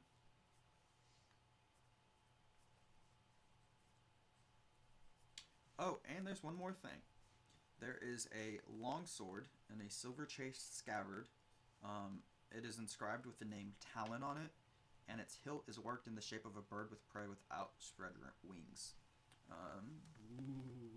Yeah. Which, have Nigel make a history check real fast, because you know how he is. You know how Nigel do. Yeah, Nigel. 5. Well, I know that sword has a bit of history with it, but I couldn't tell you what. Would I recognize that symbol? You can make a history check on it. Okay. Where's my dice? There it is. Alright, so history would be a +4. Okay, let's do it. Nope. Nat 1. Yeah, no. How about a total of 19? That does it. You know that this once belonged to a great knight named Aldith Tressendar, which you guys are in Tressendar Manor, known as the Black Hawk, and Sir Aldith died fighting off the orcs that attacked these caverns hidden below his manor. Town was lost here until the Nauthic found it. You can probably extrapolate that last part. So... And it is a +1 longsword. What do you mean? It means you It's get magic +1 weapon. to attack and damage rolls. So would that... Who would be most likely to wield that? Give it to I us. got Not martial proficiency. Yeah, I don't think you would be able to because it's a martial weapon. Okay. So yeah, you could wield it, and then after a long rest, you can apply your stuff to it. Your charisma stuff. You can't right now. But yeah. At the start of a new day, I can. Yeah. Let's see. So, on our timeline, for anyone keeping track of that, it is about midnight. So yeah, I'll go and forego my gold piece and silver piece share in favor of the longsword. Okay. We'll divide this later. You can keep the longsword on you right now. You could take that. I don't think Nigel or other gentlemen would have a problem with it. No, definitely won't. He might want to study it later. We'll divide the gold later. Okay. Sounds good. I think you should do a shot of these potions really quick. Because what are you health wise? I'm about halfway. So one potion is 2d4 plus 2. Normally it's +1, but I went through the book and the potions of healing in this book are +2. So. I think you should do a shot of it and get up to full health, or at least close. Oh no. So a total of 6. Better off than I was. Yeah. Okay, as for where you guys are, so to the north, there's a room, like it's a finished room. That just kind of has like an open area. On the left side of the cavern, there's an opening towards the north and an opening towards the south, just like a 5-foot wide hallway. And on the right side of the cavern, there's one towards the south.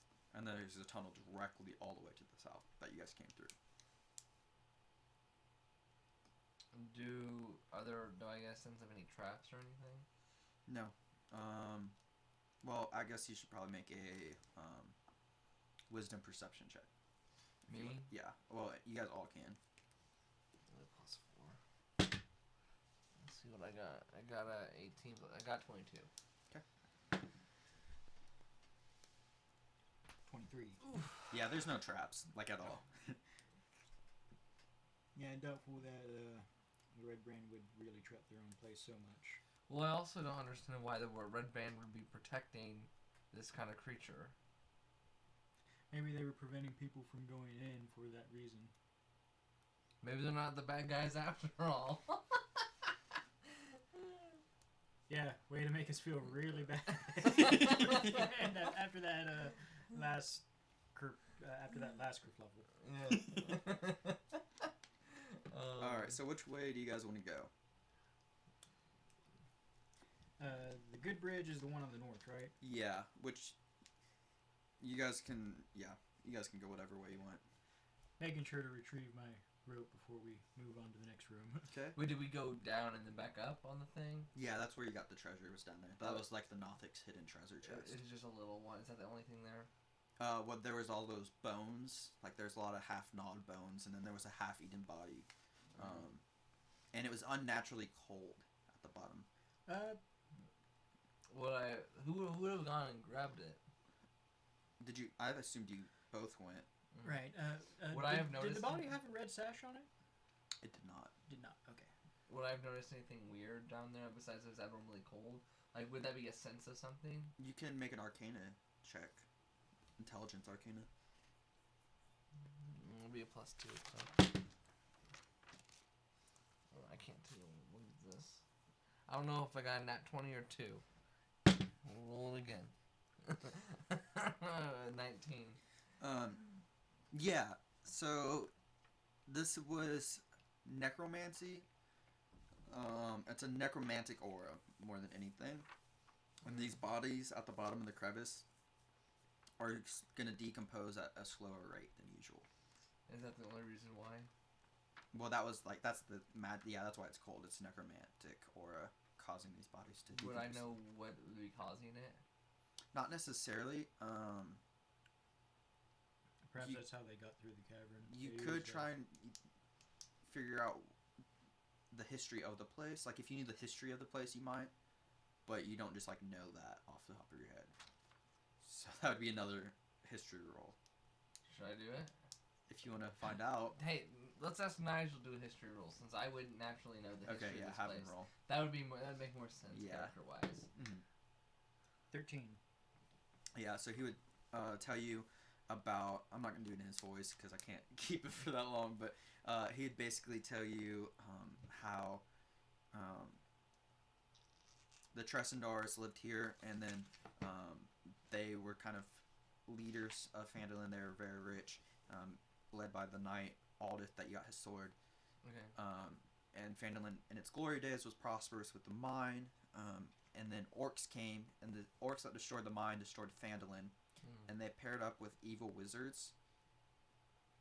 And so a good guess is that when the evil wizards and the orcs attacked this place, for whatever reason, there's some necromancy going on down there.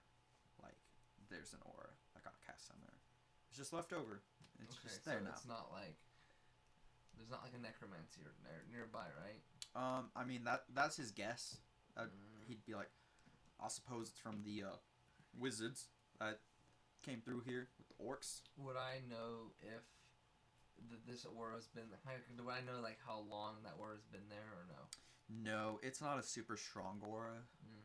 So it's either a weak necromancer or an old aura. You would know that. Okay. So, yeah. Okay.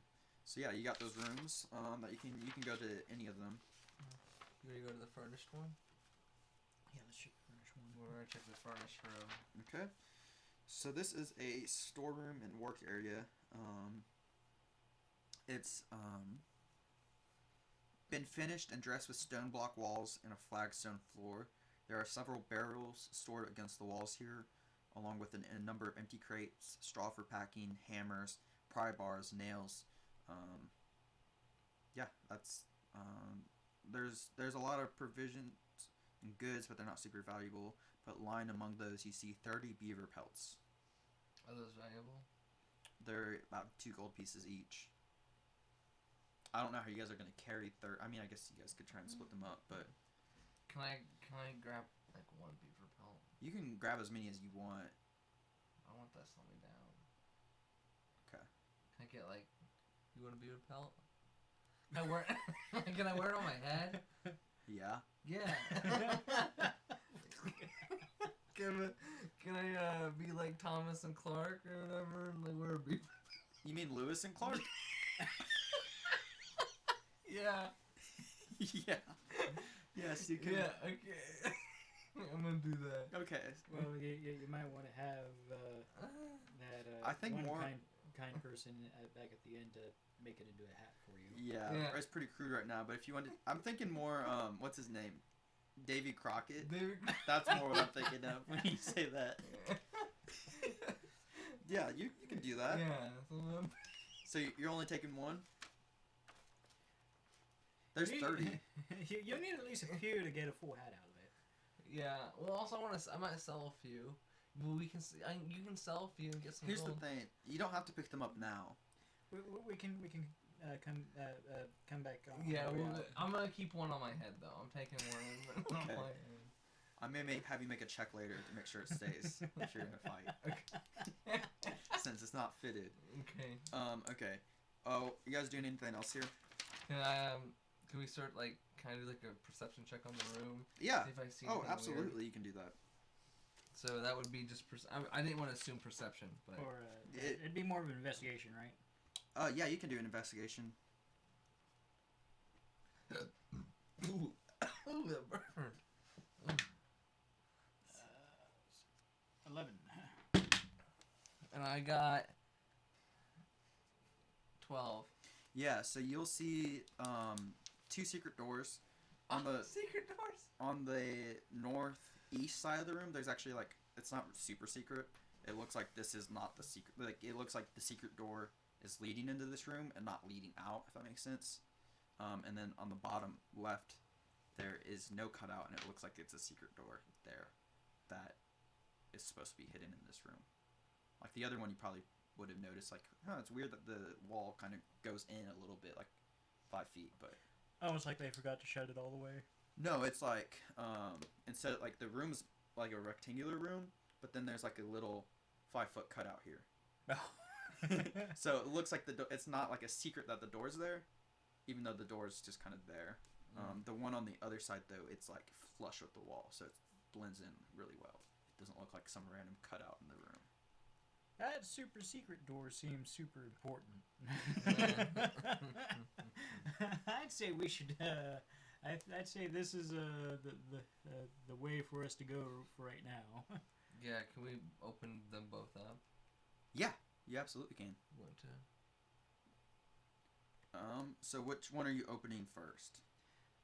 Let's start with the super secret door, the one that's flush with the wall. So when it's opened, does the air from the other side seem a bit more stale, or does it feel like someone's been through here? It does seem not necessarily like someone's been in there like in the past few hours. So it's actually just it's a stairway leading down. That makes sense. Okay. If this goes to the pit, I'm going to be that upset. It leads down. No, it turns away from the pit. Okay. Yeah. We just got a follower, by the way. Nice. That's what that sound was. Really? Yeah. Well, thank you. Thank you for following. I didn't catch who it was though, so. I just texted a couple of my friends. Well, shout out whoever followed us. Mm-hmm. Yeah, so it goes down and then it turns to the left. But the air kind of. I don't know what way air travels. Does it travel?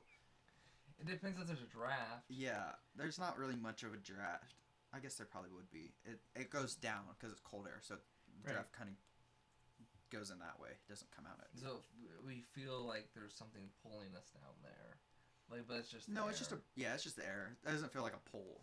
It's just you can feel the breeze, if that makes sense. You know, like when you open the door into the grocery store, you don't feel like it's pushing you out. Yeah. You know, so it doesn't pull you.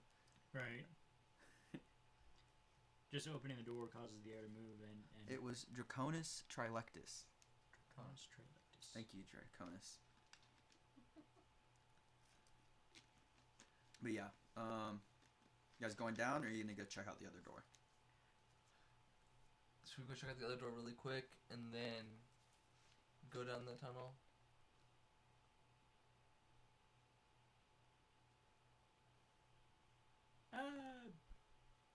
We can check the other rooms on our way back out. Yeah, so I can get the beaver pelts. Right. Okay, so you guys are going down. Yeah. Can we check for traps or just something weird going There's on? no. It's just a stairway. It's a stairway. Okay. Is it dark? No. So you open the next door down there. Oh no. That's a lot On smart. the left. The walls of this. It's a bed chamber. It's covered with drapes of scarlet cloth. The furnishings include a small writing desk and a matching chair, a comfortable-looking bed, and a wooden chest at the foot of the bed. Sitting at the desk is a male human in his 40s. He's got a gaunt face. He kind of looks up with piercing eyes. He's clean shaven.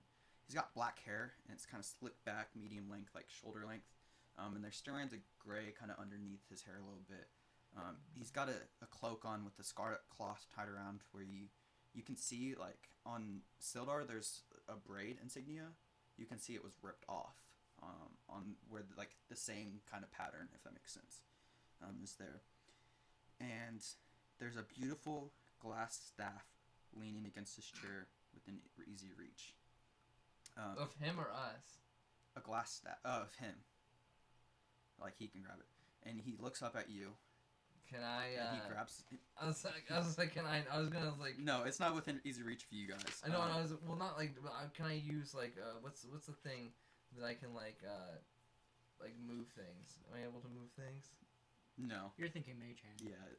No, he grabs the staff. And he looks at you and he goes, "Well, welcome, my friends. I see you found the constabulary. Constabulary. I'm sorry the reception isn't quite as good here yet." And he taps the staff a little bit, and you see him kind of a glow over him. Where I know what's going on, or like what he's casting. Mage Armor. And he's like, "I'm sorry, my distinguished guest. I wasn't expecting you, but I've just used the last of my tea. Hello, Sildar, my old friend. I'm sorry we've lost touch recently."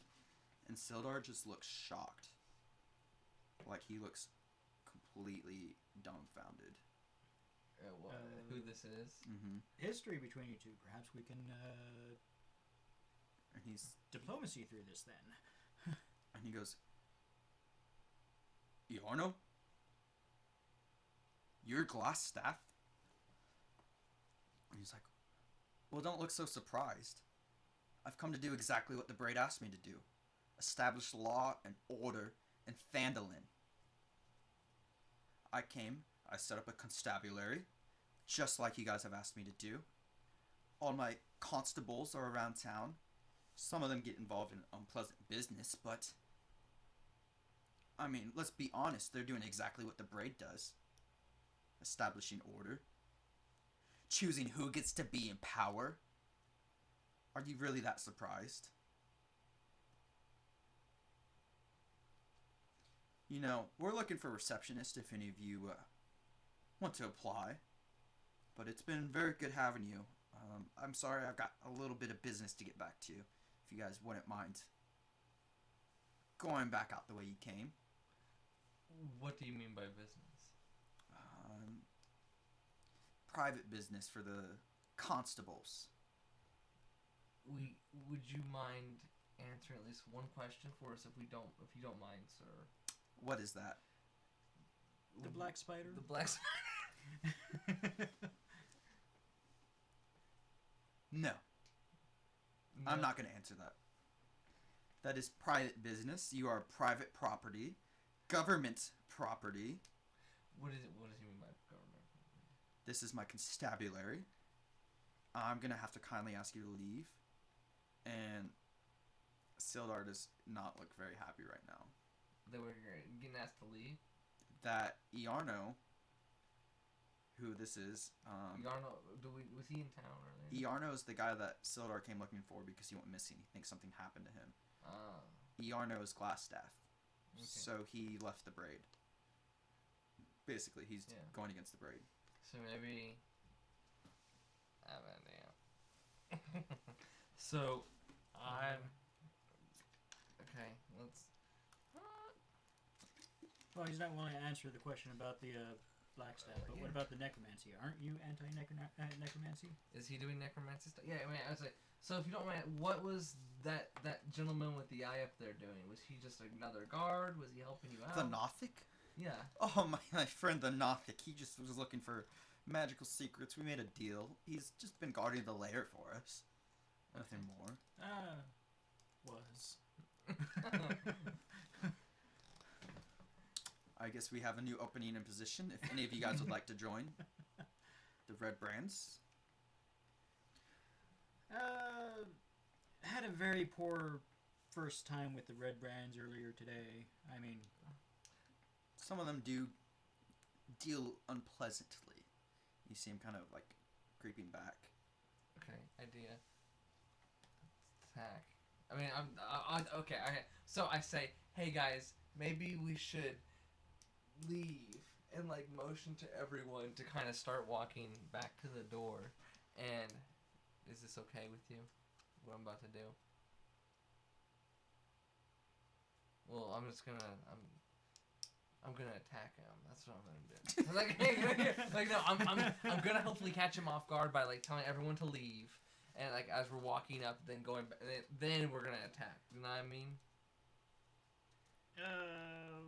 Or no? Should I just? We're not having this discussion in the game. Yeah, this is OOC. But like I'm thinking about like maybe motioning to everyone like, come on, let's go back up the stairs. And then turn around, guiding bolt. Right, but one of the townsfolk was killed for unjustly. Yeah. So really, as the leader of the Redbrand, you should answer for that. What? That is the most ridiculous thing I've ever heard. Does the Braid ever answer for their crimes against humanity, for their collateral damage? There's collateral damage anytime that you want order. Not to mention their unnecessary provocation of us back in town. Taxes, preemptive. You guys look dangerous. Strangers coming with weapons. How often do you think we get strangers coming into town with weapons? And you want to act like you guys are the benevolent force? I would think very often, just because you guys are a mining town. It's hardly ever. People don't want to come to Phandalin because it's a frontier town and it had orc attacks. There were goblins attacking it. Now we are at peace with goblins. There are no orcs coming to attack because we deal with them. I call that order. Peace. And you want to say that I'm the bad guy? Town people aren't a big fan. When have town people ever been a fan of order? Back in my hometown, they're a pretty big fan of. They treated them justly and right. There's a difference between tyrannical and oh, you want to talk to me about tyranny? Why don't you ask your friend Sildar Hallwinter here, working with tyrannical Braid to take down other tyrannical rulers? Every ruler ever has been tyrannical. The very definition of being a ruling power is tyranny in itself. Do you by chance know where our home slash bread slice dog is?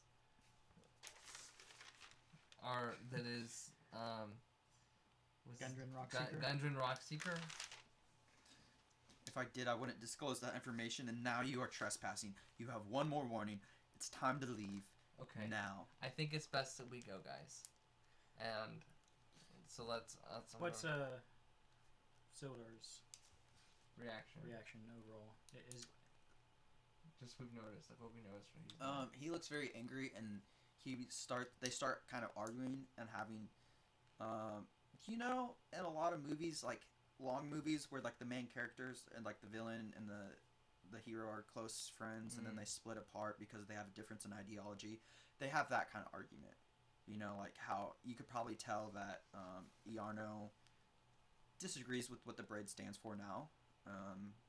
And Sildar, if you haven't noticed, very much believes in that. And so if you want me to roleplay that out, I can hop back and forth between the characters, but they're just yelling at each other on like... I don't think Sildar is going to be in the mood of just outright leaving. Probably not. Okay. So can I like on the DL down like cast Path to the Grave on this guy like before we get in combat? Like yeah. Well, that's a bonus action, right? Yeah, I think so. Okay, you can just use that. Yeah, and that makes it so that double damage happens for a whole round. So, sounds like you guys are planning to go into combat, right? Yeah. Personally, I have no issue. He's got crimes to answer for. I would prefer to take him back to town alive. Okay. And have him answer the town before he... Okay, so, since you guys are going to combat, I will... Since you guys are kind of standing there, figuring out what's going on, you do hear Sildar say this, and this is what's going to start combat. So get ready to roll initiative. And he pulls out his sword, he points it at Iarno, and he says, "By the order vested into me by the Braid, you are under arrest for crimes against humanity." And with that, roll initiative. Ayo. 6. I got a 3. But I did have Path, so I did successfully cast Path to the Grave to him. I was gonna have you do that on your move. Oh. Actually, they were arguing. Yeah, you can have Path to the Grave. Yeah. So that means. And what about Nigel? Oh, right, Nigel. So okay, what did you guys get? I got a 6. I got a 3. Okay. So Path to the Grave. Is this it? No. Nigel has a 14. Okay. So it's gonna go Iarno and Nigel. Actually, what is Nigel's dexterity modifier? His dexterity modifier is a +3. +3. Okay. So yeah, it says the next time you or an ally of yours hits a cursed creature with this attack, the creature has vulnerability to all the attack's damage, and the curse ends. Okay. So that means Is that for a whole round? Or is that I think it's just for I just the think next it's for attack. the next attack that hits until let's say if like all of us miss. And then it lasts until the end of the next round. So if when you, it gets or it's the end of your next turn. So if it gets back to you and you miss your next attack, then he just gets off scot-free. of Path to the Grave, but likely someone's gonna hit. So Yeah, statistically, somebody will probably hit. hopefully it's a good hit. Okay, so Iarno is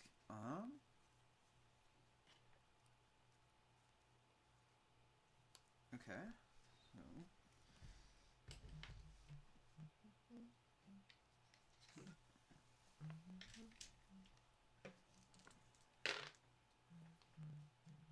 So So you see him tap his staff on the ground, and you see 4 beams of energy come out, and they go towards each of you. So I want Nigel to take 3 points of damage. You're gonna take 2. Equius, Deacon takes 1. So we don't have to do dexterity saving throws or Nope. anything. Nope, just comes and hits you. That'll be 14. And Sildar gets hit also. Rest in peace, Sildar. And give me 1 second to write down. Nigel took how many? He took 3. Actually, increase each of those by 1. I forgot about that. So, Nigel takes 4, you take 3, you take 2, and Sildar takes 2. Which one takes 2? You do. Okay. Okay, and now it is Nigel's turn. Ew, Nigel, make a good hit, buddy. I'm sure Nigel would be mildly upset from being shot at. Yeah. So now he's included in the argument. Yeah, so Nigel's up. What's Nigel doing? Nigel's gonna open up a can. gonna support with his crossbow.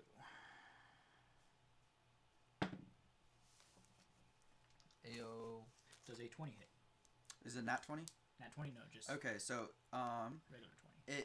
it goes towards him, and he taps his what's it called? What's that? Staff on the ground, and you see just a field of energy come up, and it blocks the arrow away. Sildar is now up. He comes and he swings, and does not get past that energy field, and that one actually does. So then he gets the second one. He slices through, and it cuts through the energy field just a little bit, and This will do double damage. okay. Please hit high. No. Nope. No. Okay. And he just barely nicks him, and he kind of goes, "You imbecile!" And we're up to Deacon. You're up. Hexblade Curse. Okay. And for my bonus action, Hex. Okay. And be at the ready. Okay. We're up to Equius. What are you doing? Golly gee, it sounds like he has quite a bit. I'm afraid. Yeah, at this because the thing is, if I try to hit him with something even if I try to do a spell, he seems like he has a high DC, Like not DC, but armor class. armor class. So it won't make it through until that's broken. We gotta destroy a staff. The staff will run out of juice if he keeps going. Does it run out of juice? He's a wizard. So, no? So the staff won't run out of use. I mean, it could if he's using that for spells from the staff, but he has his own, like, he can... Right. Yeah, he is a spellcaster. Ugh, okay, Right. so then... I shouldn't say wizard. He's a mage of some kind. Alright, let's see how good his... If he can beat a DC of 14. Okay. Sake of playing. Nope. Go ahead and roll damage. Double damage. Do I get double damage on this? Or no? No, because Sildar got his. Oh, okay. I got a 4, right? Yeah, 4. Okay. Better than nothing. Oh yeah. So then he has he steps up towards you Oh gosh. and he grabs you by the around the chest, by your armor, and you see just bolts of electric charge through him, and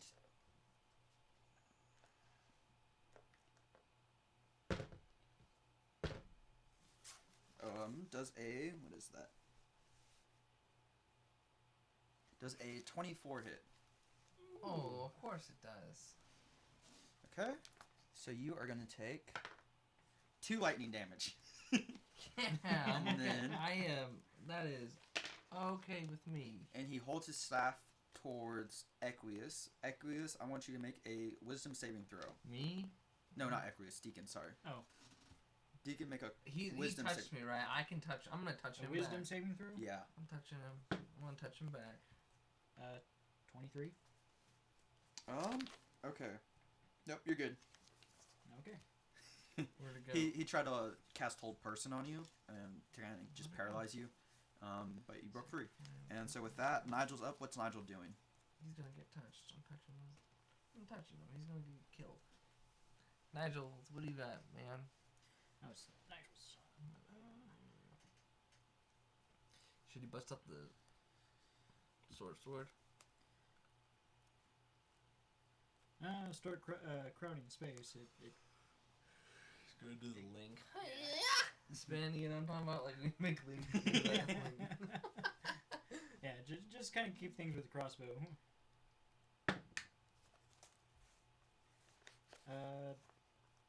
Total 16. Does not hit. Okay. How? Now Sildar's I up, swear. and he gonna roll again. Misses that one.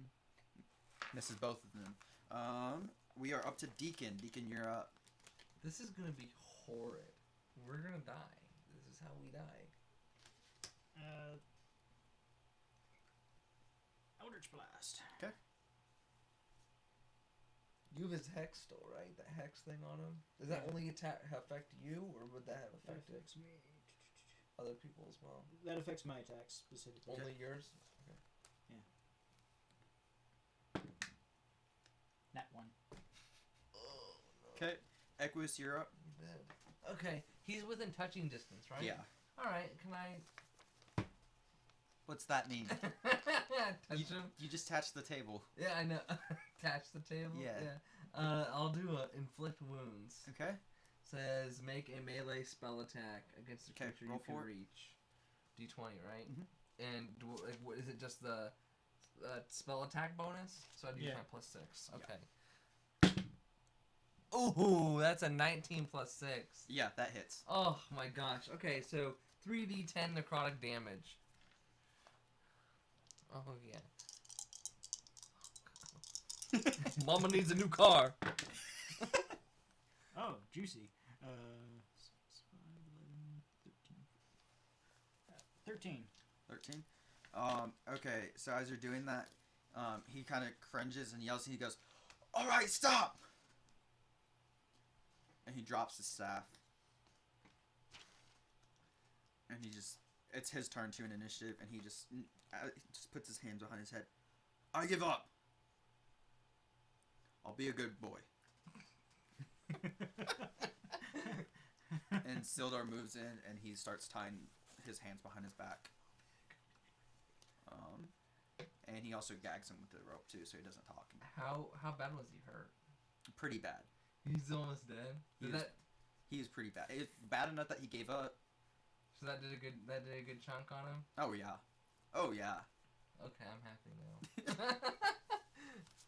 I'm glad finally a spell hits and actually does significant damage and not just the bare minimum.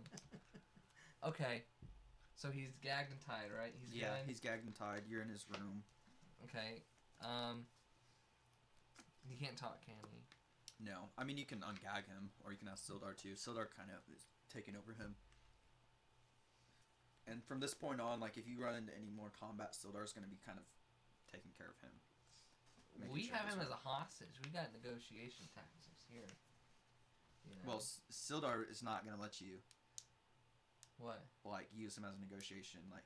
No. Like, trade him. He's going to make sure... No. Okay. No, I mean, like, we have your boy. Yeah. Back off. Yeah. Like, we're all sacred flames. Okay. Okay, yeah. What are you guys doing? Alright, so, Should we first search the room? And then maybe talk with him some more? Because I want to know that secret business. Let's take a stab. But remember, we don't get our money unless he dies, remember?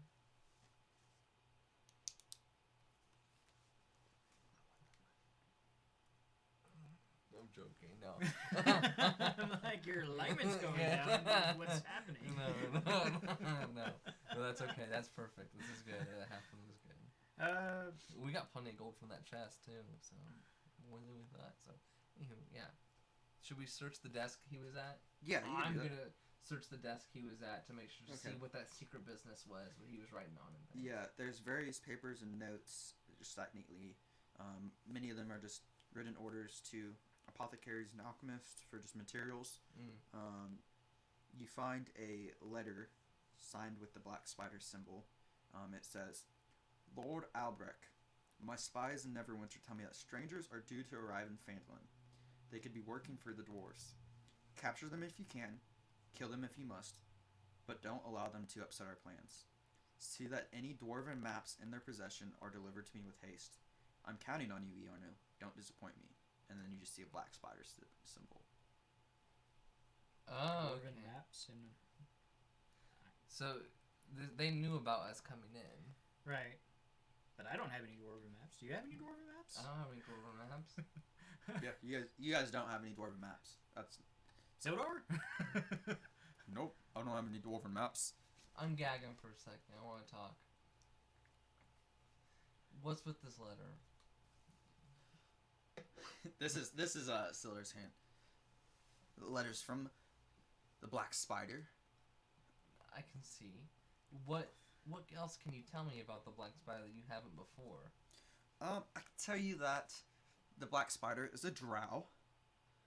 He sent 3 bugbears. I'm sure you guys may have run into them, and they're here right now. 3 bugbears. There's 3 of them. He sent them to help me keep Phandalin under control. But, as you can probably notice, Phandalin's been not too big of a deal to keep under control. And they know how to get to the cave. I don't.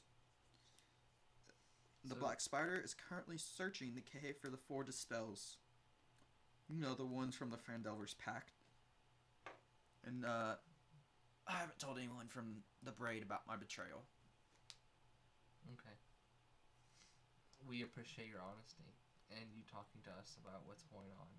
Well, I'm sure I won't be a prisoner for very long. The spider will hear my predicament and arrange to have me freed somehow. And with that, Friends in high places. Sildar punches him and gags him again. Right. But you guys can, try and gag him. But Is there any history to the glass stuff? Like, if we grab that glass staff, can we have Nigel make a history check on it? Like, just to see if he know anything or no? Yeah, you can have make a history check. Ayo, Nigel, my home man. What's up? What is that? 16. Yeah. Cool. A 16. Okay. You did good. Good job, So- Nigel. He would be able to tell you that this is looks like it's made from was made not from but at a certain mage's school. He couldn't tell you which one, but he said it's probably in the north, near the Arsipol region, which is like the capital of Zamashia, and tell you it was made somewhere around that region. It's very good craftsmanship. It's very strong. Like it's the kind of glass that it is. I think it's an oak tree.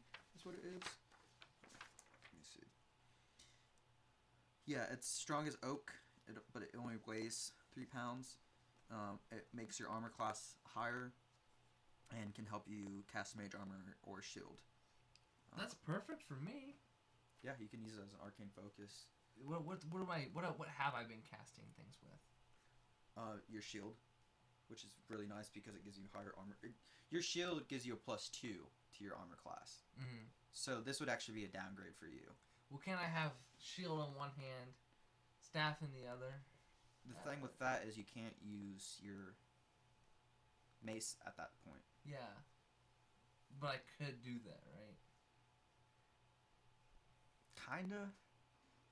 You wouldn't get both benefits. Like, you wouldn't get +3 to your armor class, you know. Yeah. I got +2. You could trade it. It have sell value, or it could be useful to someone who doesn't use armor.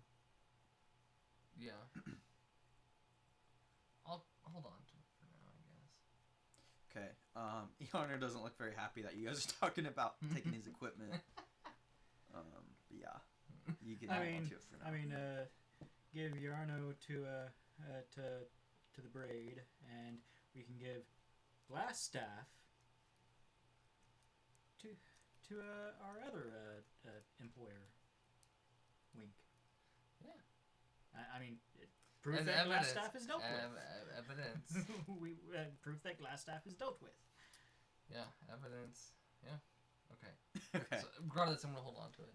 Okay, so you guys, you can put the glass staff in your possessions.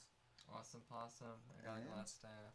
What are you guys doing now? So you're kind of in his bed quarters. So the glass staff gives mage armor and shield, I'm guessing. Yeah, so it has, here, let me read you just the mechanics of this. So it has 10 charges, which are used to fuel the spells within it. With the staff in hand, you can use your action to cast one of the following spells from the staff if the spell is on your spell, if you're on your class's spell list. Mage Armor, 1 charge, or Shield, 2 charges.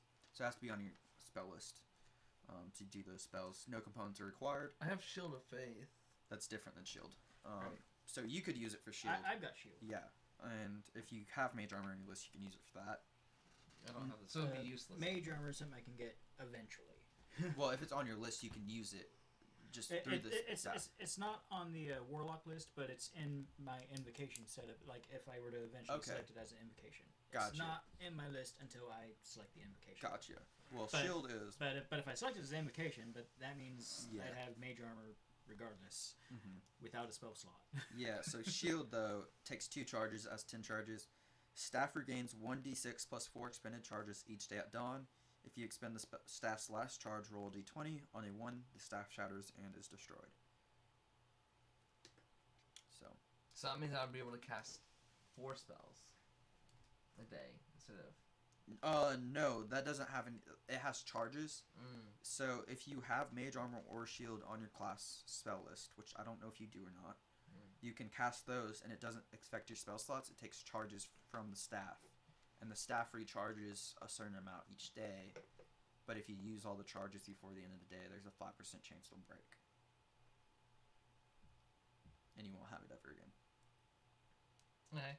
Well, I'll hold on to it for now. I don't plan on using Okay. it. So yeah. Okay. Just sling it on. Can we Sounds good. continue to search the room? Yeah, you can continue searching the room. Let's see. At the foot of Iarna's bed is a sturdy, unlocked wooden chest holding some loot. It has, ready for this? This is the treasure. We're getting 180 silver pieces, 130 gold pieces, 180? 30, 180 silver, 130 gold. Okay. A silk pouch containing 5 carnelians, which are 10 gold pieces each. Containing what? 5 carnelians. 5 carnelians. 2 paradots. Paradots, I don't know how to say it. And that's 15 gold pieces each. And 1 pearl, which is 100 gold pieces.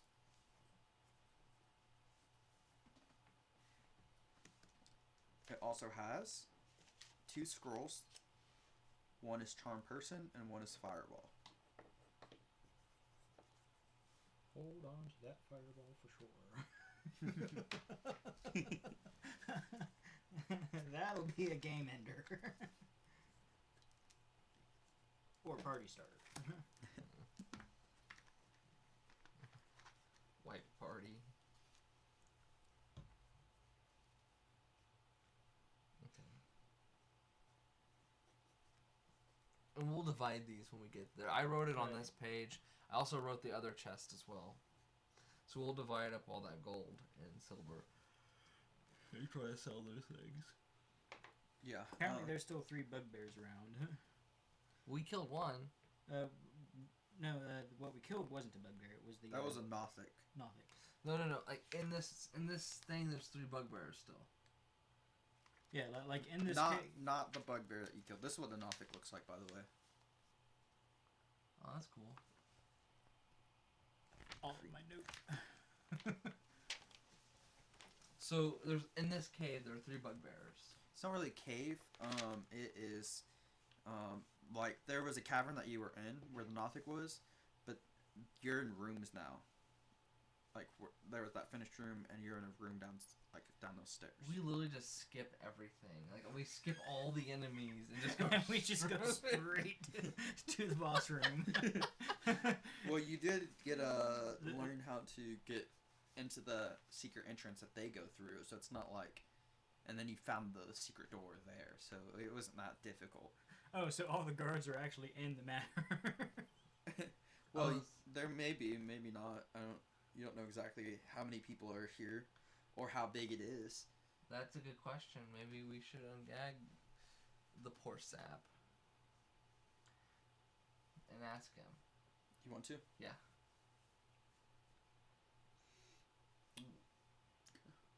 Where are there any more guards, or what else do we need to be aware of this manor? The constabulary does not necessarily have people in it all the time. There may be some guards near the crypt. There certainly are some skeletons in the crypt. There's a game room across the hall of my workshop. And there's a room with bugbears in it. Won't tell you what is, but good luck trying to figure that out. Okay. Gag him.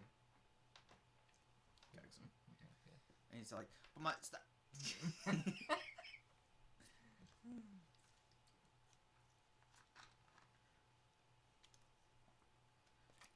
So, Sildar, I think the town master will be a bit more on our side on this one. Should we go at I'll be taking care of that for him.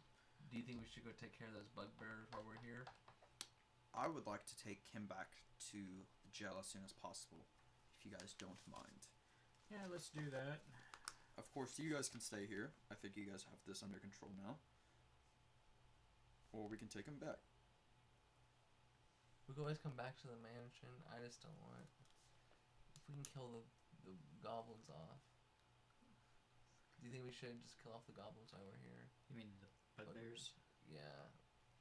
We should ask him one more time if there's any more like goblins down here just vibing. You guys want to? Or what else? I guess ungag him one more time. Okay, I'm going. Where did the black spider letter come from? Who delivered it? Where would we go to find Black Spider? The black spider's at the cave. I don't know where that is. Cave of Echoes? The Wave Echo Cave, yes. Wave Echo Caves, okay. Where's that in relation to where we're at? I don't know. The bugbears know. I speak Goblin, so we can ask him. How diplomatic are the bugbears? They're going to be way more scared of the spider than they are of you. Okay, so I have an idea. We can walk in. I'll take some of his red and put it on my arm. I'll ask the bugbears where the cave is and say I'm a new Do recruit. the bugbears deal directly with the rest of the Redbrand? So far, they've stayed in their quarters, avoided all of my men, and they don't really answer to us. They answer to the spider. So they're here to make sure you're doing your part. They're here to help me do my part. So far, they've been unnecessary. Do you think we should help you out there and get rid of some unnecessary bugbears? I don't see how that benefits me, since I am imprisoned. But perhaps if the spider were taken care of, I wouldn't have so much to fear from him. And I might be able to pay off my debts to society. It's a good thing to do. Alright. I suppose we're done here now. So go ahead and re-gag him. Okay. Might stop.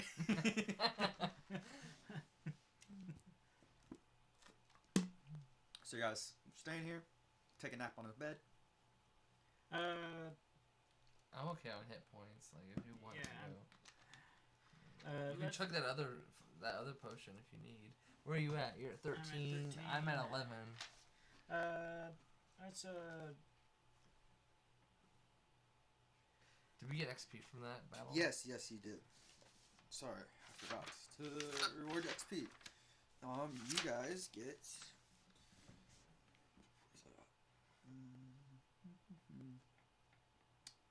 100 XP each. Where does that put you guys in terms of XP? 7-3. Okay, so you guys are getting close to level 3. Okay, so I think, do you want to go take care of the bugbears now, or do you want to exit the facility? Right. We do need to be able to interrogate the bugbears to find Wave Echo Cave. Yeah, but if we leave, how long would we be gone? How long would we be gone if we took him to jail and came back? Not long. How did the bugbears think of that of the guard dog back in the cavern? Why, they didn't think too much about him, as far as I'm aware.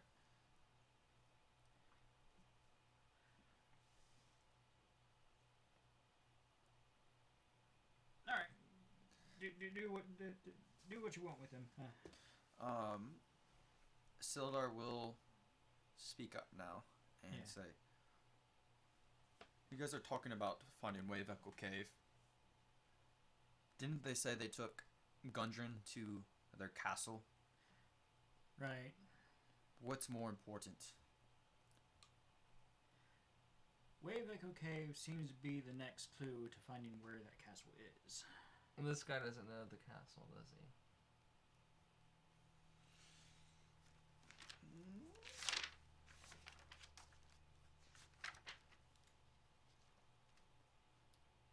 All we know is that castle is in the general northern direction.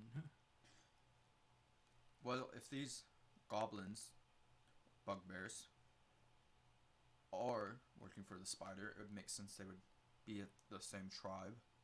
They might know where the castle is easier than they know where the cave is. Okay. Either one works. We can go try and find the cave, but if we do that, Gundren might die. Or he might be there, or he might be held prisoner until we find the castle. Right. Sounds like this black spider guy that's a drow needs dwarven information. So far, that could be lengthening the amount of time he's going to keep Gundren alive. Very possible. And seeing as we're looking at Wave Echo Cave, perhaps there's some special significance to being a dwarf. Perhaps. Perhaps Wave Echo Cave is historical in some way. Nigel. Nigel definitely knows it is. Okay. It is very important. To the dwarves. Or just to people. It has historical significance. If you guys want to roll for that, can. Alright, can we have Nigel roll for that? Yeah, you can absolutely have Nigel roll for that. Nigel, don't be an idiot. 9. 9. You know, he probably would just know this, honestly, because Right. why else would Gundren hire him? Right. So he would tell you, about thousands of years ago, Utse convinced Nazu that they should make peace with Boria. Do you guys know who all those are? I know they're gods and goddesses. Utse and Nazu, you know, they're... The sun. Boria was the son of Tibilme, the king god, and Boria is the god of like mountains, mining, forgery, things like that. Yeah, the one that they all worship around in town. With Yeah. And so they convinced him to make peace with Boria to help with the reconciliation to Tavia, which is Nazu's daughter. He had a son and daughter, and Tavia is the goddess of moon hunting, love, passion, and nature.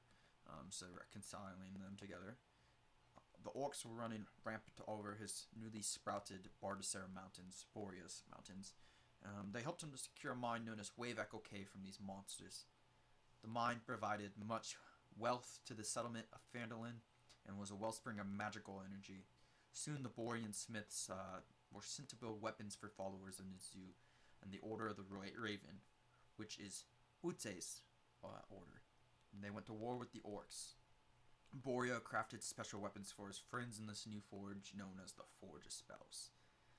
After a while, it seemed like these gods had pushed back the evil Grumsh and his minion orcs.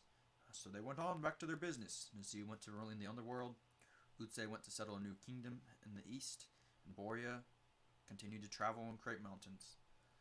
Evil marriages hired Grumsh's wounded armies along with masses of goblinoids to ransack everything in their path. The servants who helped run at Wave Echo Cave, they fought valiantly, but the cave collapsed in many places. The location was lost. Phandalin was soon sacked, destroyed shortly after, and the Phandalovers pack faded into obscurity. For centuries, a couple thousand years, rumors of buried riches have attracted treasure seekers, opportunists to this area. No one's ever found the mine. Do you think Gundren found the mine? Mines are underground. Underground is technically is most dwarves' thing. I think that's why we were hired. I think Gundren found the mine. Sildar speaks up. Gundren did find the mine. That's exactly why we were hired. Right. He even suspected undead of being in the mine. That's why he hired you. And don't drow and dwarves have a general rivalry to begin with? I think they do. Who? Drow? Drow. Dark elves. Yeah, dark elves. Both dark elves and dwarves are known for being, well, building cities underground. Okay. You think there's dark elves down there too? The black spider, at least. The black spider is at least a drow, and if drow are generally, they're kind of like tieflings in this regard. They're kind of like, they kind of get like stereotypes to being generally a bad guy. Not all of them are bad, but Dark elves. Okay. but a lot of them are driven as such. Is there out of those gods that were mentioned, are any of them like particular to drow and another particular to dwarven? The one of the, I know the one for the most dwarves worship the one that does like mining and Yeah, Boria. And Borean smiths. So Borean smiths are blacksmiths of exceptional quality. Because that's the god that they worship in town. Right. Because they're an outpost town. Yeah. So they serve as modal in the town, Yeah, the town serves as model the god. and at least the halfling does. Okay. So, but yeah, the Borean smiths are like mainly dwarven smiths. But yes, to finding the location of that castle, our best bet are the bugbears as of right now. Should we go talk with him? We should bring him with us. Like I said, talk to them. Red talk brands, to the bugbears. do red brands just like wear like a regular bandana? Yeah, they just wear. That's what you've noticed so far. It's just that red. No specific emblem on it. Mm-mm. It's just they all have it on their left shoulder. And the bed has a bunch of scarlet cloth. Yeah. We're tearing up the bed. Rip, tear, tie. And then we should maybe we should take this gentleman with us so we can help talk with him too. Does he know how to talk with them? Can he speak Gremlin? Yeah, he speaks. I mean, you probably assume he does. He's a I'll say something. I'll say something to him in Goblin. They're gonna see him being tied up and We can put a cloak on his back. They're not gonna gag him. What's the worst he can say? Call for help. Boom. Sacred flame. Have fun in the zoo. Right, but he's potentially still a witness in finding Gundren, so we should let. Yeah, but he could help us find Gundren by talking to the bugbearers and making sure they don't fight us. Because like he said, the Redbrand aren't typically with them. They don't interact with the Redbrand. And if they see that the Redbrand is with this guy coming in, maybe we can talk to him a little bit more. The bugbearers, that is. And like they can actually tell us. Well, we could employ a little bit of intimidation on our side. We just killed the big bad up in the entryway. We'll just take a trophy off that and and parade that with us in an intimidating manner and actually. Yeah, thaumaturgy.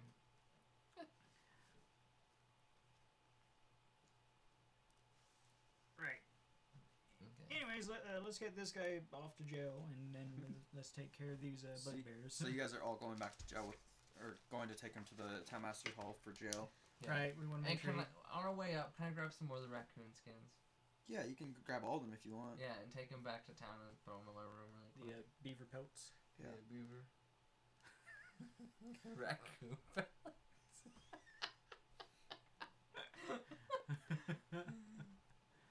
Okay, so you lock Yarno in jail at 1:30 a.m.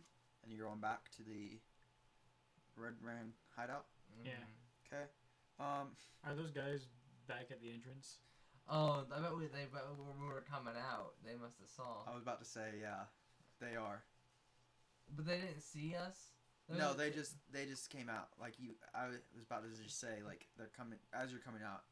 You see that they're there. Like they're literally just right there. Just sit in there. They're asleep. Are they drunk? Nope. The one that was talking the most earlier was like, well, what the heck? Hey, look, these guys got glass staff. The other guy's like, what the heck? And they both draw their swords. No need, fellows. Hey, don't you have kids to worry about? What was his kid name? We didn't write that down. No, I'm not gonna tell you if you don't. Oh no. If you don't Right, remember. don't you have kids to worry about? You need to make sure you get back to home to that kid every day. We don't want you to end up what was that thing in there? What was his name? The thing that the eye. What are those called? A Nothic? A Nothic. Yeah. We don't want you to end up like that Nothic in there, bashed in the head with this mace right Go ahead, here. make an intimidation check. Well, we have glass staff, so we You have do, some but- amount of intimidation already. Where's intimidation? It's in charisma. Charisma. There it is. It's a +3. Can we use the psychic's bonus action to give us advantage? The what? The psychic's helpful to give us. Oh, I advantage? got a 9. Yeah. I got a 22. Don't even worry about rolling again. Yeah, he's just kind of like, yeah, I guess you're right. And the other guy is just like, what the bloody heck am I supposed to do? And he just kind of runs off too. And you guys can both take 25 XP. It's like, I'm not gonna. I don't like I like rewarding non-combat solutions too. Right. You might notice that. So, because it's creative, you know. Yeah. So, you guys freed the way up. Okay, so you guys get him back. Let me make a minute. At 1:30, are you guys going straight back? Or are you guys going to stay at the town for a little bit? I'm kind of interested to see what's going on at the... I don't know, there's just so much to do, so little time. There's still 3 bugbears, and there's still several rooms in that place to check through. Yeah, I put all the beaver pelts in my room. Okay. So there's just a pile of beaver pelts in my room right now. Okay, are you going through the front door of the Stonehill Inn? I'm throwing them... I'm going to the back. See this? You know what I'm saying? Make a ranged attack. At the... Yes. Okay. So what do I do? Is D20 D20 plus anything? dexterity and your proficiency bonus. Dexterity. Which your proficiency should be 2 at this level. Yeah, wait. So total +4. So it'll be +4, okay. What did you get? That's a 9. They're just... No. Is the window shut? The window's not shut, but they just kind of like hit below the window, and now they're all dirty. Oh no. You got dirty beaver pelts now. Are all of them dirty? Yeah, they all fell. You just took a bunch of beaver pelts and just threw them up, and they just hit the wall and it fell down on the dirty floor.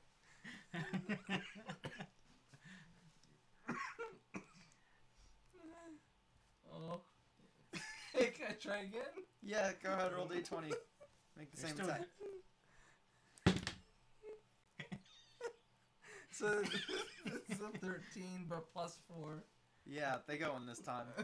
So And there's a little bit of a cloud of dirt lingering in the window as they kind of like go through and they hit, and you see just like a little cloud of dirt. Okay. But they're in there now. Okay. I'm just kind of like, the innkeeper's already a clean freak. And he just threw dirty pelts through the window. I throw a gold in there as well. Okay, take it out of your inventory.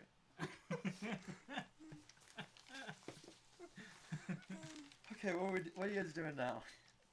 Are you guys gonna go through? Are you guys going down the street? It is close to 2 a.m. now. It's like 1:45 a.m. Are you guys gonna take the secret tunnel, or are you guys gonna go down the street? Secret tunnel. Secret tunnel. Okay. Secret tunnel. Okay.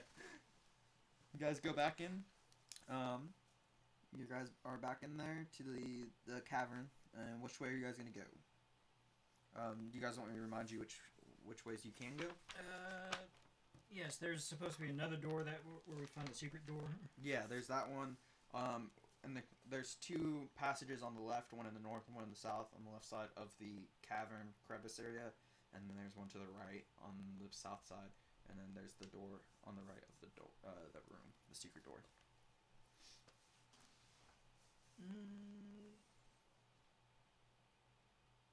Let's go for the second secret door. Okay. So as you open that, there's a short hallway. There's a door straight ahead in front of you, and then there's a hall that goes about 15 feet to your right, and there's another door. Does it seem to lead upstairs? No, it's all flat ground right there. Okay. Can I use my spell light and cast it on my shield? Mm-hmm. To light up. You guys both have dark vision, but Yeah, we both have dark. well, Nigel doesn't. Well, Nigel has. So Nigel. did you guys bring Sildar back with you? Can he come back with us? You guys can ask him to. Hey, Sildar, retcon. Sildar, you gonna come with us? Sure. Awesome. Flashback. Is there a third sequence. water? Or is there another Yeah, water? they're here. You need it? Yeah. I got you. Flashback sequence. Okay, so yeah, you're in that hallway. You got the light on your shield.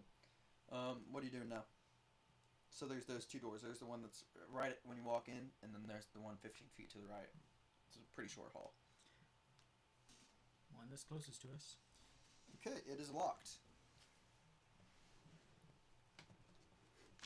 Okay. Can I peep through the keyhole? Yeah, you can. Oh no! You were so quick to... Yeah, you can. Go ahead and make a wisdom perception check. Wisdom perception. So that'll be a +4. So that'd be 14. It looks like there's some racks in there. There's nobody in there, but you just see racks. Like, what do you mean by racks? Like the torture device, or? No, not like a torture device. Like how I have the guitar rack there, but it doesn't have guitars on it because they don't have guitars. What do they have? Probably weapons. Mainly But there's weapons. nothing on them. They're just empty racks. No, they got weapons. Like there's racks of weapons on there. Do they look valuable weapons? Like, would I look and be like, ooh? You can't tell exactly what weapons are in there, but some of them look kind of. I mean, they look sharp. They don't look like they're in bad condition. They're definitely not. They're not in bad condition. Can we kick the door down? You can certainly try to. Enjoy making that strength check. I'll just stand back for this one. Okay, I'm gonna try to bust down the door with my shoulder. Okay. So just straight strength. Yep. That'd be a plus. What did I get? 13 plus 3, so 15. Nope. No? Mm-mm. Oh man. Yeah, no, you don't do it. I don't have much for strength, so. I'll Does pass on this Nigel one. have some sort of key? Does he have his key skill, the lockpick? Does he have thieves' tools? No, he doesn't. Neither do I. I have priest pack. What am I gonna do? Bust on my alms box?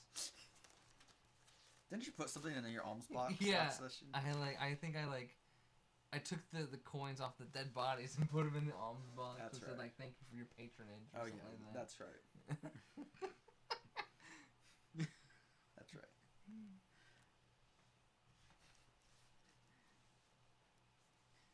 So I guess next door. Okay. Next door it is. You open up that door, and there are 3 large stone sarcophagi within the dusty crypt. They're all propped up against each sarcophagus is a human skeleton clad in bits of rusty mail. There's false columns along the walls carved in the images spreading oak trees. Do I sense any necromancy or anything? Or any undead? Yeah, you sense 3 undead. Oh my gosh. Wouldn't I have sensed it right when I got in the hallway? Because I have a long... Yeah, you sense it. Okay, do I sense it in this room? Mm-hmm. Yeah, they're in there. There's 3 skeletons actually in there. And Are they moving? they're kind of moving around, but they don't seem to pay any. You guys are wearing your red, right? The red side, yeah. Yeah, they don't pay any attention to you guys. Okay. So, There are lids of the sarcophagi are carved to depict the people inside it, and there's 2 human males and 1 human female. So no. I only sense 3 undead? Yeah. Or do I sense any more? From inside the coffin? Mm-mm. Not undead. Like there's dead, but they're not undead. This is gonna sound stupid, but can I talk to this guy? Will they talk back or no? No. No. Okay. Actually, Can skeletons talk? they can rattle. Morse code. They can rattle. they can't talk. They can understand you, but they can't talk. Huh. Hey, maybe we should ask them since we're lost. Hey, I can be like, hey, gentlemen, we're kind of lost. Do you know how to? Where's the bugbears at? We're supposed to talk to some bugbears. Do you know the direction? Oh, okay. Thank you for your time. Carry on. Thank you, gentlemen. I hate skeletons. I really wanted to. I mean, you can. I mean, They're not. Will they expect it? Can I? Are you asking if you can get surprise on them? Yeah. Can I? Yeah, you probably would. They're not really expecting it. Ooh! Don't I have a spell that I can, like, it does, like, 3 things? Where's it at? Guardian Bane. So 3 creatures of your choice must make charisma saving throws. Whenever a target fails the throw, make an attack roll or saving throw before the spell ends. Target must roll a d4 saving throw. Oh, so that only really helps with saving throw. Okay. Never mind. I guess, do you think, would it be okay with you if I... It is kind of your job. Sounds like a plan. So it's up to you on that. am I allowed to just go up to the one in the back and just walk up to it and just with a mace onto its face? Yeah. Go ahead and roll initiative. You're gonna get a surprise round. Okay. Yeah. Roll initiative. I got that's a 5. But I can hit since I just walk up to it and smack it, right? Yeah. So yeah, there's a door that you came in. There's double doors in the south. So you came from the northwest door, along the north wall. There's a door to your left, and then there's a door on the other side of the room, and it's double doors. There's a sarcophagi in front of you, and by the other door to your left, and then there's another sarcophagi, like, along the same wall that you came in. So there's 2 along the wall you came in, and 1 on the other wall. There's 2 skeletons. So it'd be 1 after it crashes. Well, no. So there's 1 skeleton in between the 2 crypts, and another one by the other crypt. And the 3rd skeleton that you just walked up to is by the double doors. So you're there, and I'm gonna assume that Sildar, Nigel, and you guys are gonna back me up, right? This is okay with you, right? I okayed it. I walked in. I was like, "Hey, is this okay if I?" So everybody, go ahead and roll initiative. Yeah, I got 5. Yeah. Well, wait, hold up. No, I got +2. So I got 7. Okay. 18. Okay. What did Nigel get?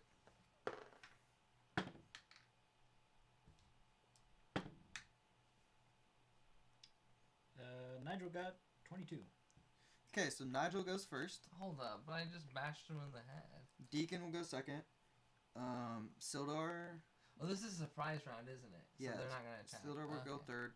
Equius will go fourth, and the skeletons will go last.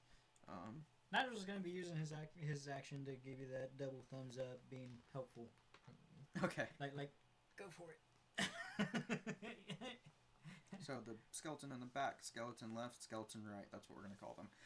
So you're at least going to have your advantage on skull crushing. Skull crushing. We can actually, for this round of combat, just for the surprise round, we can have you go first since you're initiating. Okay. And then when we go to the second round, the actual round, you'll go in your normal order. Okay. So I can just attack. Do I have to like land the hit with a d20 or? Yeah, d20. Okay. So since it's that's a nat 20. Okay, go ahead and roll 2 damage dice. 2 damage. Add your modifier once, and then double that number because it's bludgeoning damage with your mace, right? Yeah, I did it. So I had to roll 1d6 plus 3 and then times it by 2. 3 plus. No, roll a second d6 because you get your crit hit. You get the dice damage twice, and then your modifier damage once. So 5 plus 3. So 8, and then times 2, 16 because they're skeletons and bludgeoning. They're vulnerable to bludgeoning. So you hit the skeleton, it completely shatters, like not shatters, but just falls apart. The skeleton in the back, it's just gone. It's now a mess on the floor. It's now a pile of bones because you got a crit hit and they're vulnerable. So you did 4 times as much damage essentially than you normally would. Nigel's now up. It's his turn. You guys are all kind of by the door, and there's a skeleton to the left and a skeleton to the right. Nigel, time to bash. Hulk smash. Nigel bash. He's got a short sword. Crossbow won't do much to a skeleton. True. So he'll take one on with his short sword. Okay. 14. 14 hits.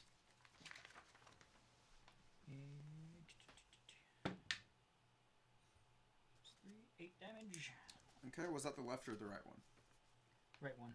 Okay. So he hits him. One of his arms comes off that he slashes at. There's still the one on the right has no arm, or one arm. The one on the left is standing there, and we are at. I put Sildar in the wrong spot. We're at Deacon. Show who's boss. Eldridge Blast. Eldridge Blast. Which one? Undamaged. The undamaged one. Huh? That's what I think would be better. Ooh. 19. 19 hits. Go ahead and roll damage. 7 damage. 7 damage. Okay. That hits off one of his arms. So now you have 2 one-armed skeletons. One on the left, one on the right. And we are up to Sildar. He goes to attack the one on the right. That hits. So he chops that one in half. And then he swings at the other one. And that hits. And chops the other arm off that one. So they both don't have arms. They both have no arms. Equius, you're up. Because that's the end of the surprise round. So there's only one skeleton left. And he has no arms. I say ain't no rush to the wicked. I'm trying to bash his head in. Roll your attack. D20. The most confused skeletons ever. Will a where'd it go? That's a +5. Would a 11 hit? No. Oh my gosh. It's every time you make some snarky comment you miss. The skeleton is up. What's he gonna do? Kick me? He's gonna do his best. Of course, it's a cocked die. He misses. So go ahead, Nigel's up. He definitely missed, unless. So how did I miss my swing? I just completely just. Well, he could still move. He has legs. I know that's so good. 22. Huh? Yep, that hits. Roll damage. Fat rip. 5 damage. Huh? Okay, crumbles to bits and pieces. Just bits of bone. So now you have 3 piles of bones. And you each get 40 XP. Nice. That was the easiest 40 XP I've ever gotten. That was a pretty easy fight for you guys.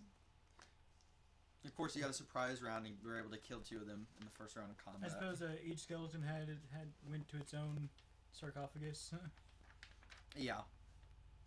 Would I know why they were up? Like what casted them? Like what brought them up? It's just dark magic. Oh, You don't necessarily know. because of necromancy. Yeah, you don't know who cast it, though. I suppose we can put the remains back to rest in the sarcophagus and offer a little prayer. Yeah, you could do that. Yeah, we'll scoop up the bones and I'll put them back in the sarcophagus and I'll say, as you were, back to order. Okay. You know, just because it's... I'm going to tell you to take a point of inspiration, or just get inspiration. It's not a point. How do I get what's that? Inspiration is when you roleplay your character as they are meant to be played, which you are playing somebody who wants to preserve the natural order of life. You could have easily left these skeletons to be, but you end up put yourself at risk because it's your job. And so you get inspiration. All that means is you can spend that inspiration point any time you want on any die roll, and you get advantage on it. Or you can spend it when an enemy is going to roll against you and give them disadvantage. Okay. So, like, yeah, you put yourself in harm's way, which ended up not being that big a deal.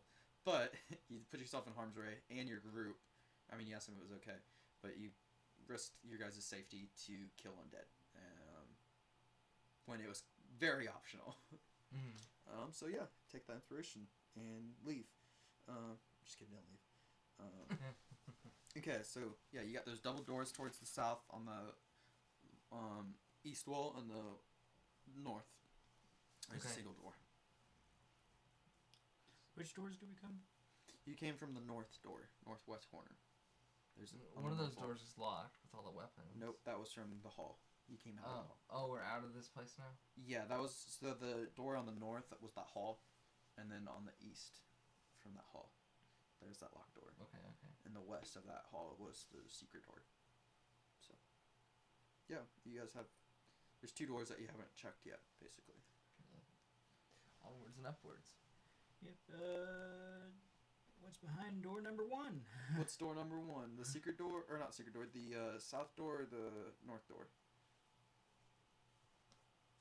South door. South door. Okay, it is a hall. Does it lead up? Nope, it's just a hall. It's 10 feet wide, and it goes. It's about 30 feet, and then it turns to the right to a smaller, shorter hall. And there's thick dust covering flagstones on the somber hallway. They're decorated with faux columns every 10 feet. The double doors were sheathed in copper plate that were green with age, and it had a relief carving of mournful angels. Would Nigel know anything about these kind of paintings, or what they would mean, or would I? Yeah, they're just kind of death painting. Like this is a crypt that you're in, and so this is just art depicting a crypt. It's not anything like. So kind of like an extra gothy Renaissance. Yeah. Yeah. The sing girls go crazy. Yeah, that's about it. It's not like there's not huge historical significance. It's just like these were nobles. This is just art to decorate their crypt doors. Okay. Yeah. Cool. So you guys want to go down the hall? Yeah. Well, hold up. Before we go down, do we notice like any traps or anything that would be off? Make a wisdom perception check. Let's see. That's probably a yes. So wisdom, perception. Mm-hmm. Let's do it. Wisdom, and we got perception. I'll do a +4. I got 12. I got a 17 +4, so Nigel got a nat 20. I got a 21. So Yeah, about 10 feet. There's a false floor with tiles and timbers that can't hold more than about 100 pounds. And there's narrow ledges on the north and south sides of the pit.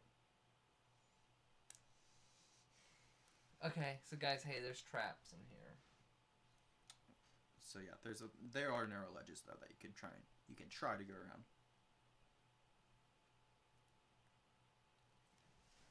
Okay. Your thoughts? I may as well take the ledges around that goes around the false floor. Okay. Can we sneak around the false floor? Yeah, everybody make a dexterity check. I'll do a +3, +2. I got 18. Okay, you're good. I got a 10. But Nigel, I think he's gonna go through that floor. He got a 1. Nat 1. Okay, so you barely make it. You kind of just like run across it somehow. And Nigel takes 11 damage, and Sildar and Nigel both fall and take damage. Is Nigel dead? He's at -2. Sildar's like, you guys, small fella went down. I'm I'm gonna throw him up at you guys. And you see him just come up. You just see his bunny fly up. Kind of just, his feet are hanging over the edge, but he's kind of face down over that now. So can I do Spare of the Dying? Yeah. To get him. Yeah, now he's unconscious, and Sildar climbs out of the pit after him. You guys can both take 50 XP. Rest in peace. Nigel, we just left him to die. Dead weight! Dead weight! I love that Nigel survives against the Nothic and the wizard shooting a magic missile at him, and then he falls into a pit and goes unconscious. Okay, so Nigel's okay. He's stable. Okay. So much for history, right, guys? Sorry, Nigel. Alright, are you guys going through Good thing we held on to that extra health potion. Oh yeah, you guys. he's not. Well, he's useful. But I was like, he's not like super useful. Yeah, but now you have to carry him. Okay. Who's carrying him? Sure.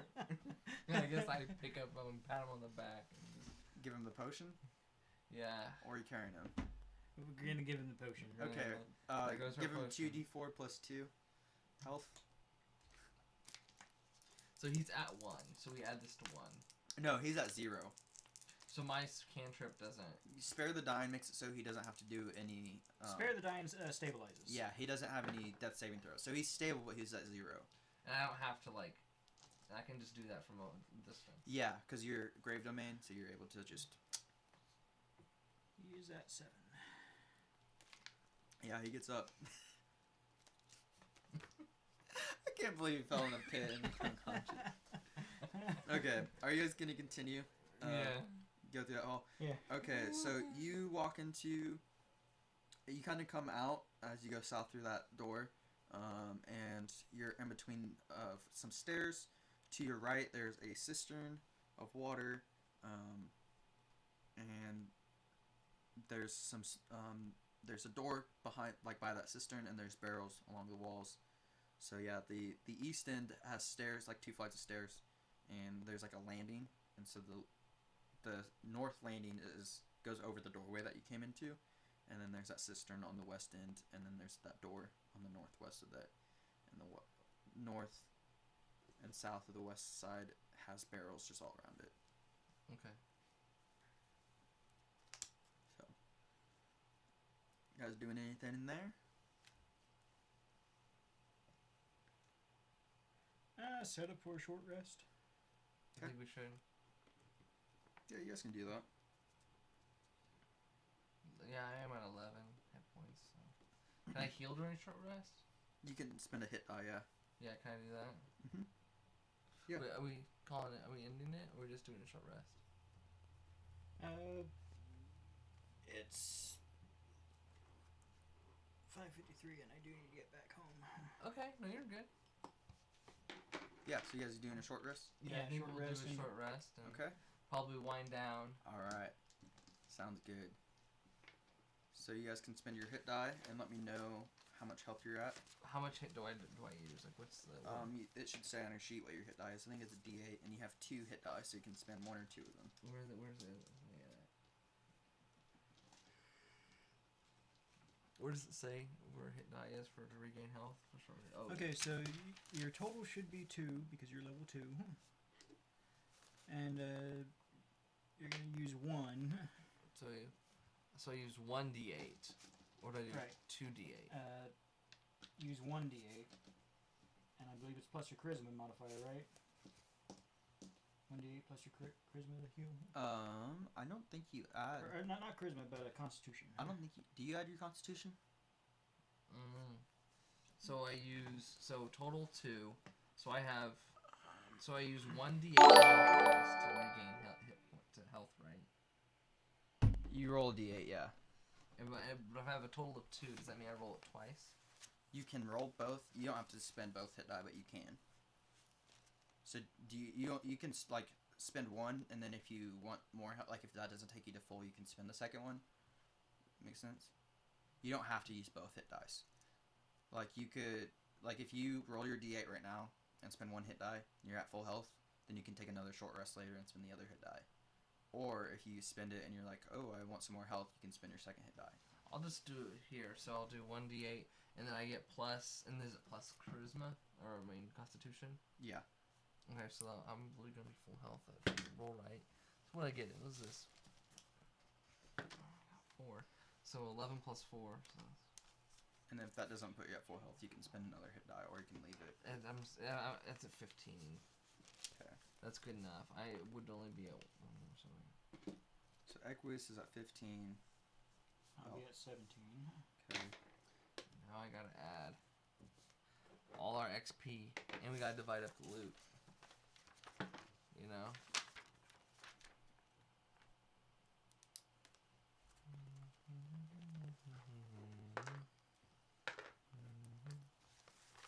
Nigel will be up to 11. Nigel, my man. I am. It is currently Saturday, April 3rd, 6435 Tibilime era, 2:10 a.m. What's the Tibilime era again? Tibilime was the king of the gods, and so that's when he overthrew his father and came to power 6,435 years ago.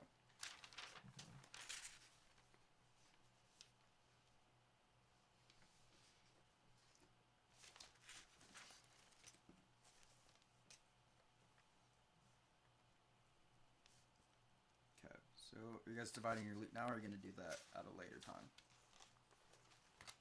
We'll probably do it at a later time.